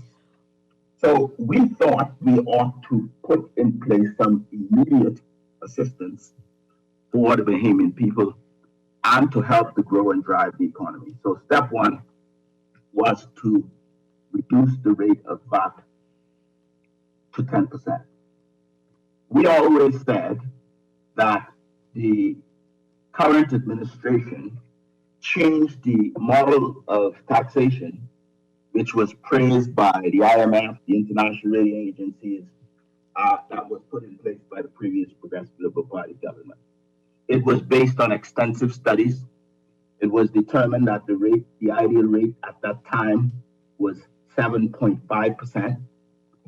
All of the professionals recommended that we keep it a simple model. Oxford, the New Zealanders, the IMF, etc. So what is the rationale of lowering to 10 from 12? Firstly, basic economic principles. The lower the price, the higher demand. We want to drive economic activity. We want to increase demand in the economy. What we saw when the rate was increased, the Chamber of Commerce and business people across the country said they noticed a decline in sales. So we always said it was too fast, too soon. The next thing we are going to look at are some of the ill-conceived exemptions that were put in place. So remember, all of the experts says keep it simple. This administration put in place many exemptions, and it goes beyond the bread basket items, but I'll come to talk about bread in a minute. And as a result of that, it made the administration, the collections more complex. It created avenues and opportunities for leakage and fraud. And it caused the administration for businesses and the government to be not just more complex, but more expensive. By doing the reduction in VAT, we are comfortable that there will be no reduction in overall revenues. In fact, we believe that there will be increase in the overall revenues collected by the government. Okay, can I interject right in there if you don't mind? Let me just finish this final point. Okay. And then I will open for your questions. Remember that when the government increased VAT by 60%, revenues did not increase by 60%. So it's not a straight line analogy. There's a more complex answer related to the nominal rate versus the effective rate, etc. I won't get into that today. Maybe I'll come back and talk about that a little bit more. But the lower the price, the higher the demand. If we address some of the ill-conceived exemptions, we believe that revenues will go up. So the first question, when the Progressive Liberal Party first talked about VAT, the then Prime Minister and Minister of Finance wanted 15%. So are you saying that based on that initial 15%, that was probably too aggressive in terms of the initial VAT rate? I was the chairman of the Chamber of Commerce at the time. I appointed the VAT task force. All of the Chamber of Commerce executives and leaders were consulted. The government listened. The government listened to the Oxford studies, the New Zealanders, the IMF, all of the studies, and they made an informed decision that the right decision was 7.5% with no exemption. Okay. They did the right thing. Okay, so it was a bit aggressive from that perspective. So when you talk about reducing the rate to 10%, is that across the board for insurance, for BPL bill, for cable bills, or like across the board, VAT will be 10%? Across the board. We're going to look at all of these exemptions individually. I started to talk to you about bread, for example. I want to use this as an example. Have you noticed a reduction in the price at the grocery store? Have you noticed a reduction in the price of bread, for example? Have you noticed any reductions in the overall cost that you are paying? When you look at bread, for example, the main beneficiary of the reduction or the exemption of bread itself now, is perhaps the large fast food chains. Have you noticed any reduction in the cost of a hamburger or a cheeseburger? So what we are suggesting is that in many of these cases, the beneficiary of these exemptions have not been the man on the street, have not been the elderly lady living in St. Barnabas, but it has been, in many instances, the vendor who is benefiting.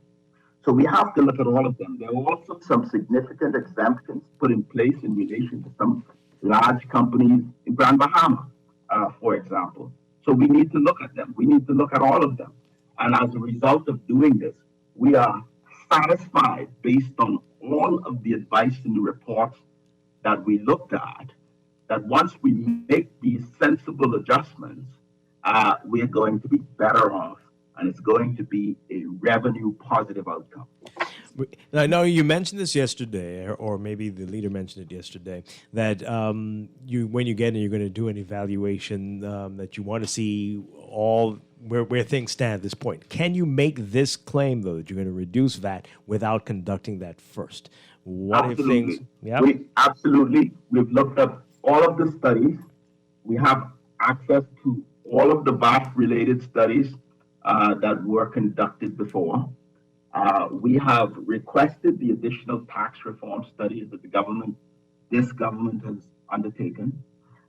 We are, the decisions we're making now will be net positive for the economy, net positive for government revenues, net positive for the Bahamian people. So we are now moving to a point where we are saying we're ready to govern, we have a plan, we know that these particular things will work, so we are not going to wait to implement them. Now, we will have this review. We will conduct this review within the first 15 days, and I know that's not a lot of time, but we're going to present a preliminary report at that time. We know that there has to be more extensive discussions as it relates to tax reform. We know that there has to be extensive discussions as it relates to debt management. We have recommended before that there ought to be a debt management committee. So we know that these discussions need to happen. We know that this isn't a quick fix. We recognize that these issues weren't just created yesterday. And we understand, in order not to cause additional pain on the Bahamian people, not to hurt the economy, we have to be intentional, we have to be studied, and we have to be deliberate. Okay, But we understand these particular issues well enough to announce today that these are things that we can and will do right out the gate. Okay, I'm still on VAT. So you did your analysis. How much would this 2 percentage point cost you? How much would you lose in government revenue? I heard you said that you believe that economic growth will pick up because you have more money to spend. But I don't want you to go on belief. Based on your analysis, how much would this 2 percentage point cost you, and where do you plan to make it up? We are satisfied, based on the modeling, that there will be an overall increase. I don't have those specific models in front of me, and I'm going to be happy to come back and tell you specific numbers as to exactly whether it's 100 million or 2 million, but it's definitely within that range. So let's start with that as a talking point. Mm-hmm. No. We don't want to start with that as a talking point. We want to know. No, we want to. Let's start with that as a discussion point. No, right? we want to know. See, because the reason why I'm asking Mr. Cooper, see, you could say anything. You can, and not just you, the government as well, can say anything to us. And then when you get in there, you can say, well, we didn't know it was going to be like this. Normally when economists do this, I'm telling you from what I've seen, they have their analysis done and they could tell you how much this is going to cost them and how they're going to pay for it, whether by cutting expenditure or increasing taxes somewhere else. Listen, let me be clear. Mm-hmm. And there is no equivocation on this point. Mm-hmm. So let me be absolutely and abundantly clear. Our model indicates that revenues will, in fact, increase. We believe that number to be in the $200 million range. And I hope that's clear enough. I hope that's firm enough for you. That's the first point. That's fine. I accept that. It's not believable to me, but I accept that you've said it. Yes. And you could take that to the bank. Well, why not go back down to the 7.5% then? The second point is that not an option, Mr. Cooper? Just go back down. You go back down to the 7.5%. No, we're not going to be loose and free about this. Now, let's be clear that we're going to be deliberate, we're going to be measured, and we're going to be intentional. And at this point, we are comfortable with 10%. We believe revenues will go up as a result. We are satisfied that revenues will go up as a result. We are going to review and examine this again at the 12-month mark.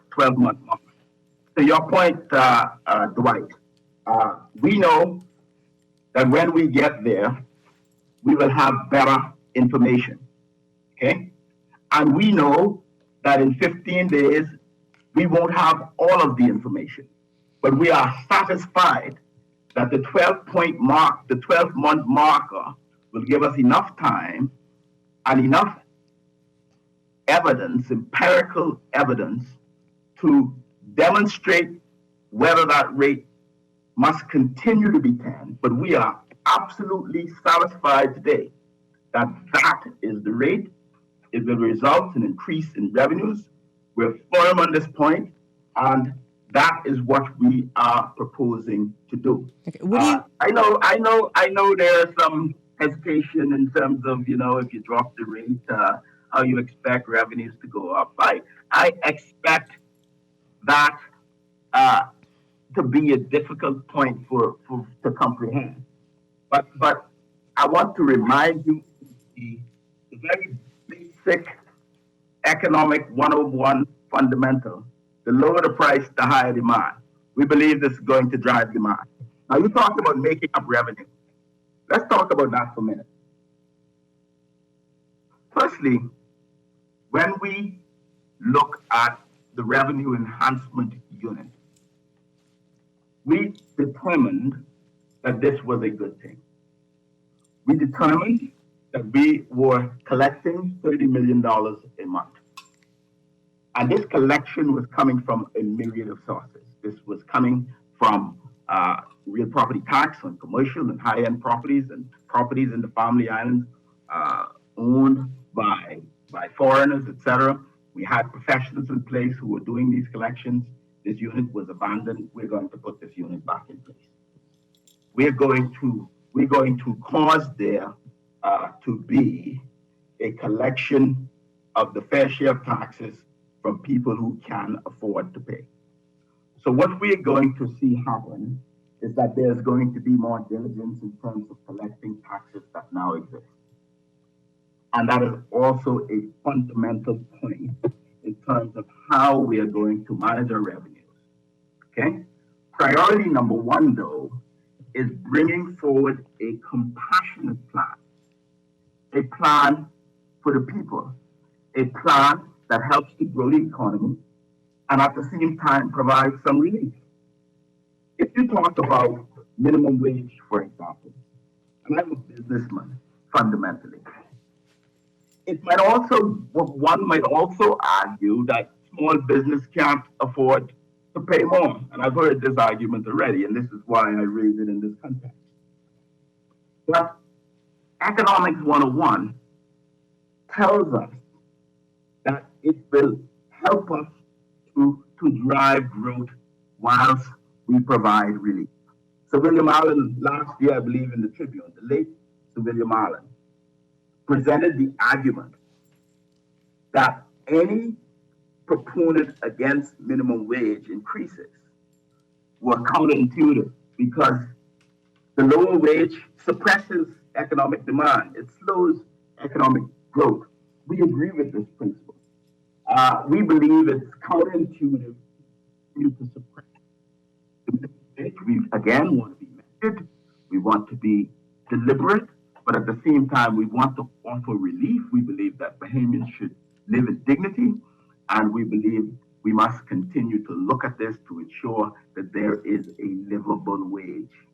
We also know that the initial $250 may not be adequate, but again, we don't want to rush in without some more empirical studies on the issue.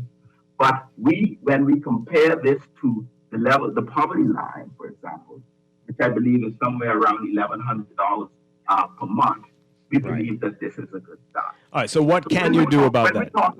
When we talk about a plan that is about the people, I'll just make this last brief point. When we talk about a plan that's about the people, the other thing we did when we implemented VAT was to increase the minimum wage and provide additional subsidies, additional budget for the social security system.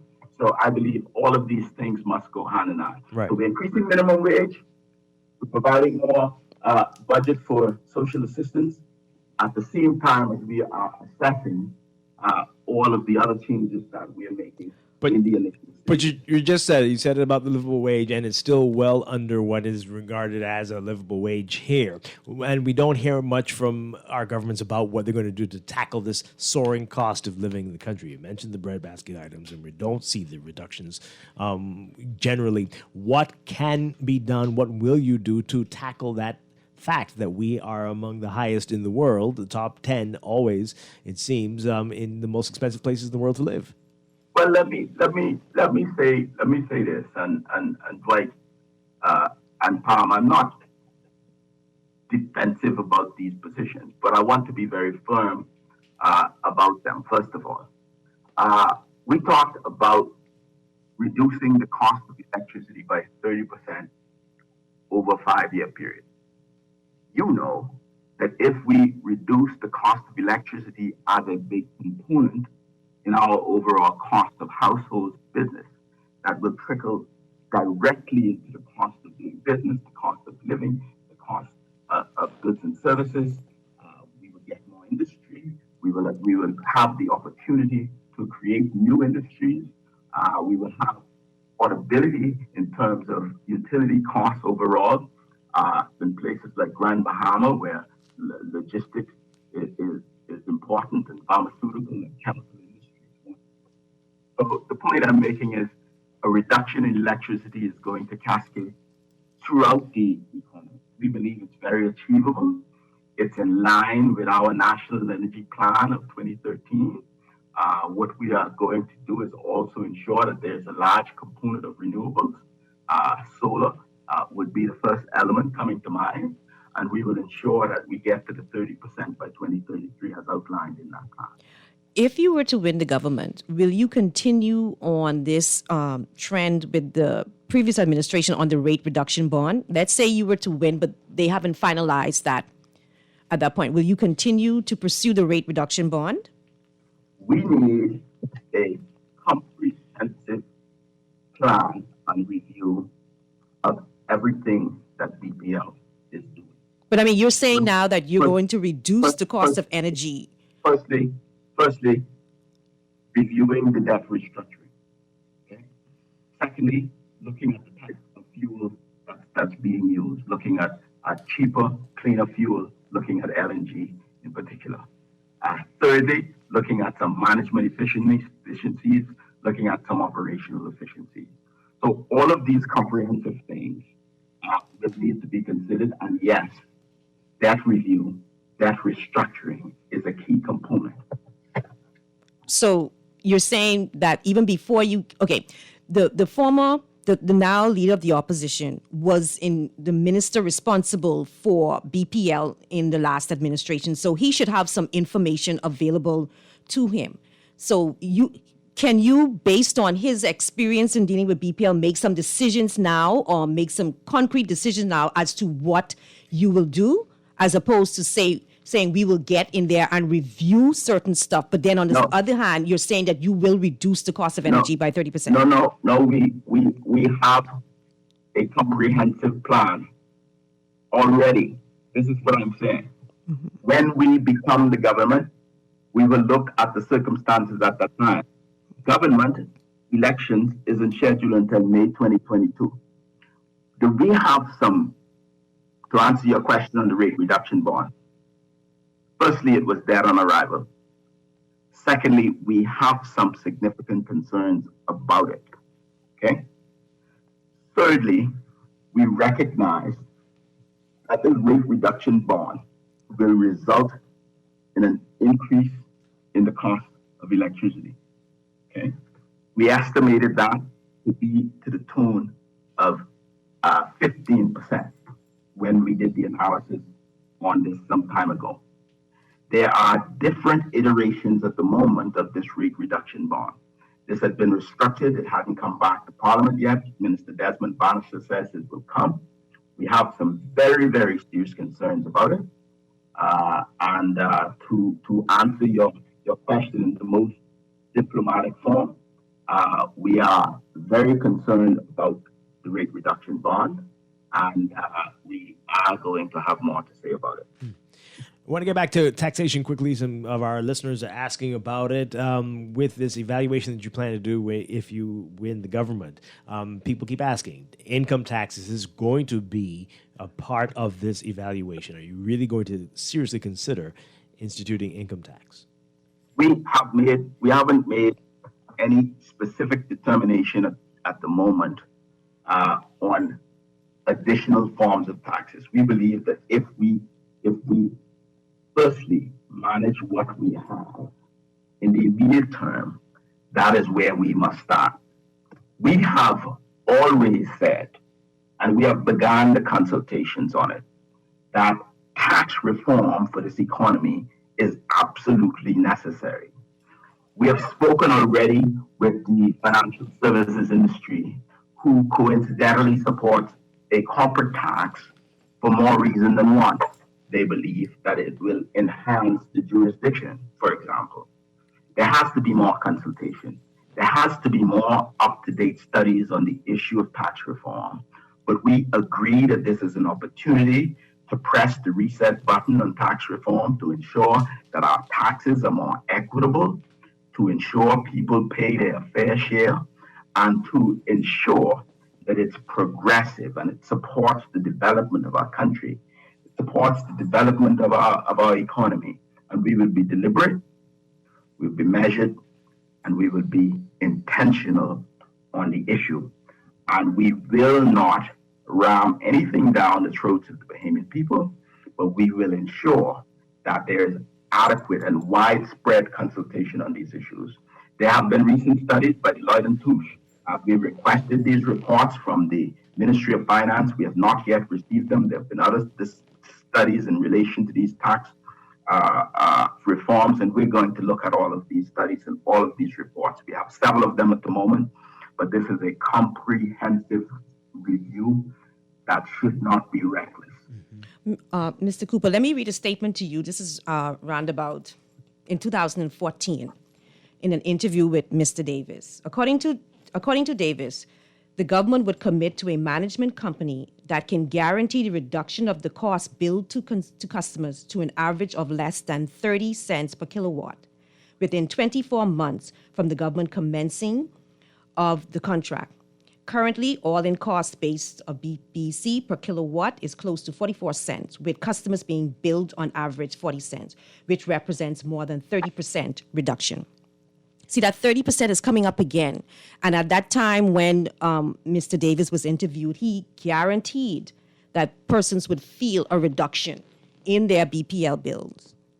That didn't happen over time. And now we are guaranteeing again, without the information to give us the confidence that, okay, this is the plan step by step. And so we have some assurance that, okay, this can be done.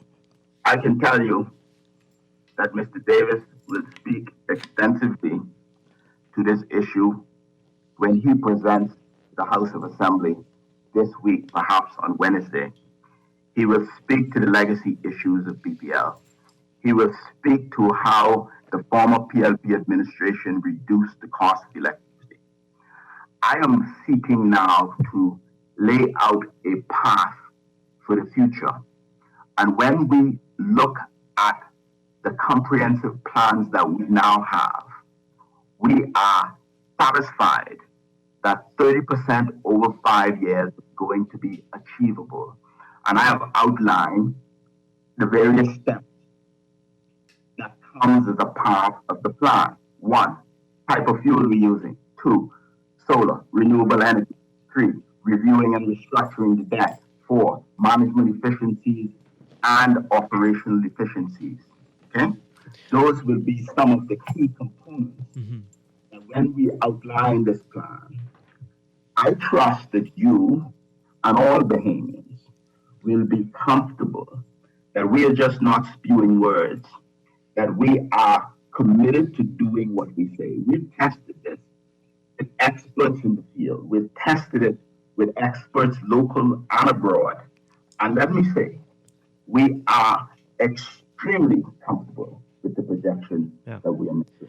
I mean, that sounds great. I mean, but isn't BPL really on the path to this already with the fuel hedging that they're doing and with the 30% commitment to renewables by 2030?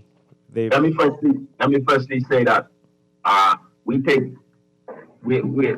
happy that the government did the fuel hedging. We recommended in our COVID mitigation plan back in April 2020, if you would recall. The government is reporting that they've seen some reduction. The Prime Minister said in the rate, but I corrected him in that he's talking about the fuel surcharge. He's saying as a result, we see some improvement in the cost in the fuel surcharge side. Okay, governance Dwight, is continuous. We are not going to, on day one, throw out anything that makes sense, that's working for the Bahamian people. We do have some concerns about this hedge agreement. We believe that they paid something in the region of $25 million for it. We believe it's too short a term. We believe that there are some other issues that we need to look at in relation to the hedge contract itself. But we will support anything that works for the Bahamian people. We're just not gonna throw things out because it's an F&M idea. We see how destructive that has been to our country, and this is why we haven't made more significant advancement in the progress and the development of our country, because we keep on these fits and starts.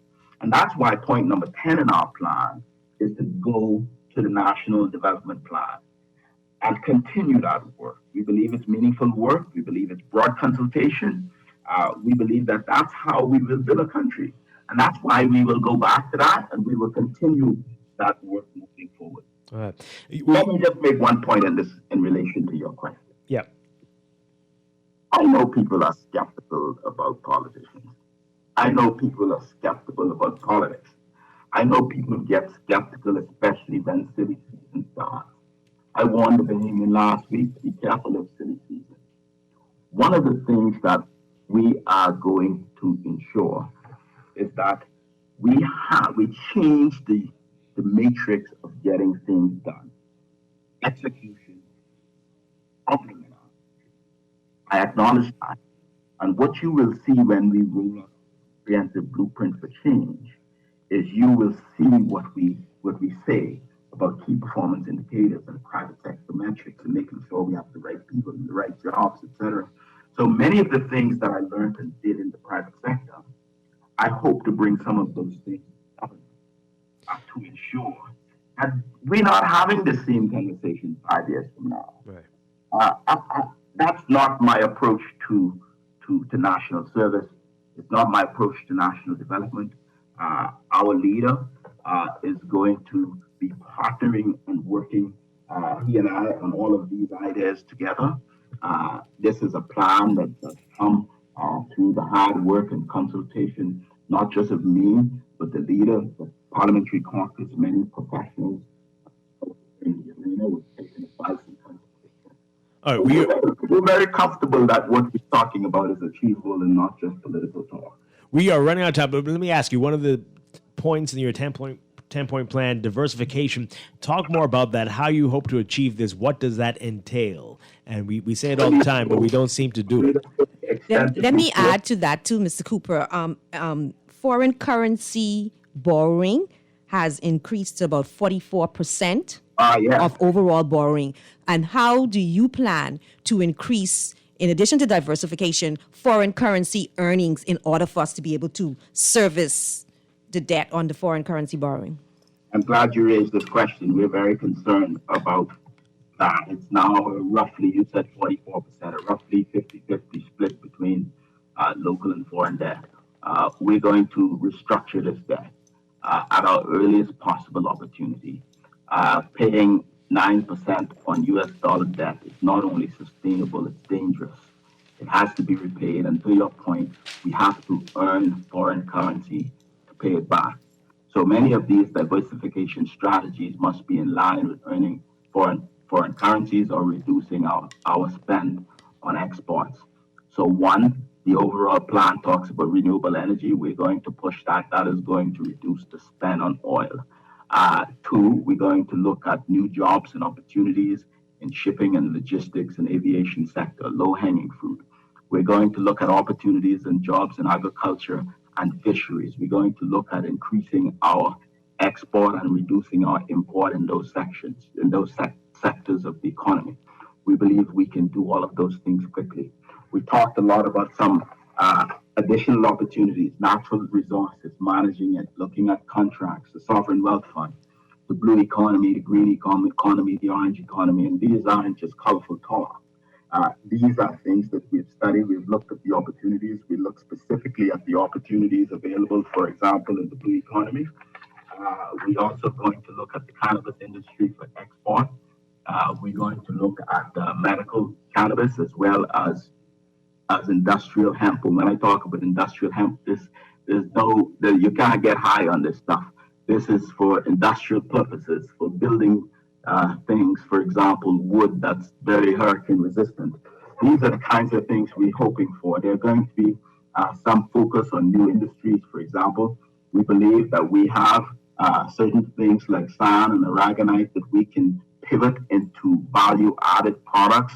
We're going to look, for example, at cement and how we can look at the cement industry, using more of it and expanding its uses in the local economy and hopefully get some exports as a result.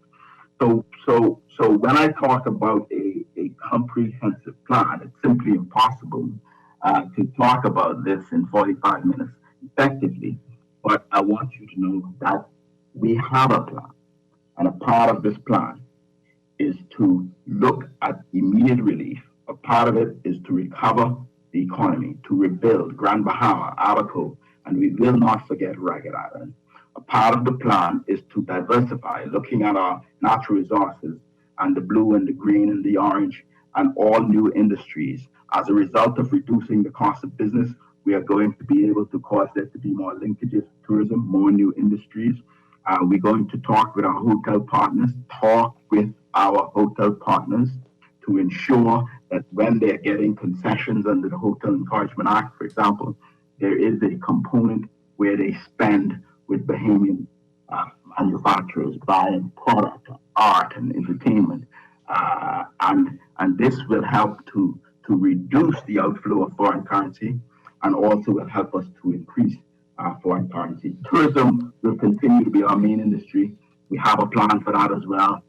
There's going to be more linkages, different types of tourism we're going to focus on. So yeah, we have a comprehensive plan. We're going to be rolling this out over the next few weeks. Okay, so over the next few months or so, you're going to go step by step on how you plan to achieve a lot of these stuff and move away from the generalities. Well, today I gave you a lot of specifics on a lot of things. Your question in relation to all of these issues, I believe I addressed specifically and candidly within the context of the time we have. But yes, I'm happy to come back anytime. Yes, we will have town meetings. Yes, we will be appearing on other shows. One of your colleagues has invited me to appear on Wednesday. So this is going to be an ongoing program where we roll out our plan. We talk with the Bahamian people. We consult. There will be some things that no doubt will need to be refined. But look, we have a plan. Okay. A plan that focuses on people. And we can read that. Recovering and rebuilding and revolutionizing the economy. And we can get more on the plan on your website, plpbahamas.org. Is that right? Absolutely. All right. Chester Cooper, always a pleasure. Thank you so much. Again, we hope to have you back. I'll be happy to be back anytime. Yes, definitely. Sounds good. Thank you. All right. Thank you very much. All right. We'll be back to wrap things up. Stay with us.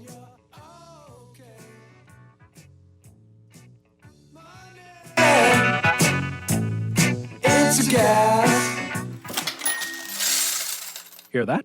That's the sound of your money working for you. Because at C-File, we know you work hard for your money, so we make sure your money works hard for you. In 20 years as a leading investment firm, we've helped thousands of Bahamians grow their wealth and build a more stable future. With savings plans, pensions, and wealth services to suit everyone, whoever you are, whatever you do, we have financial solutions that work hard for you. Visit or call us today to put your money to work. C-File, seize your future today. This is Guardian Radio 96.9 FM.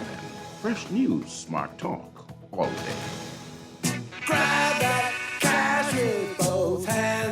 All right, Pam, we are flat out of time. Thank you so much. Thank you, Dwight. Appreciate Have a blessed week, Bahamas. I'll see you next week, and I'll be back tomorrow morning with more Morning Blend business right here on Guardian Radio 96.9, 9 o'clock, right after Morning Blend.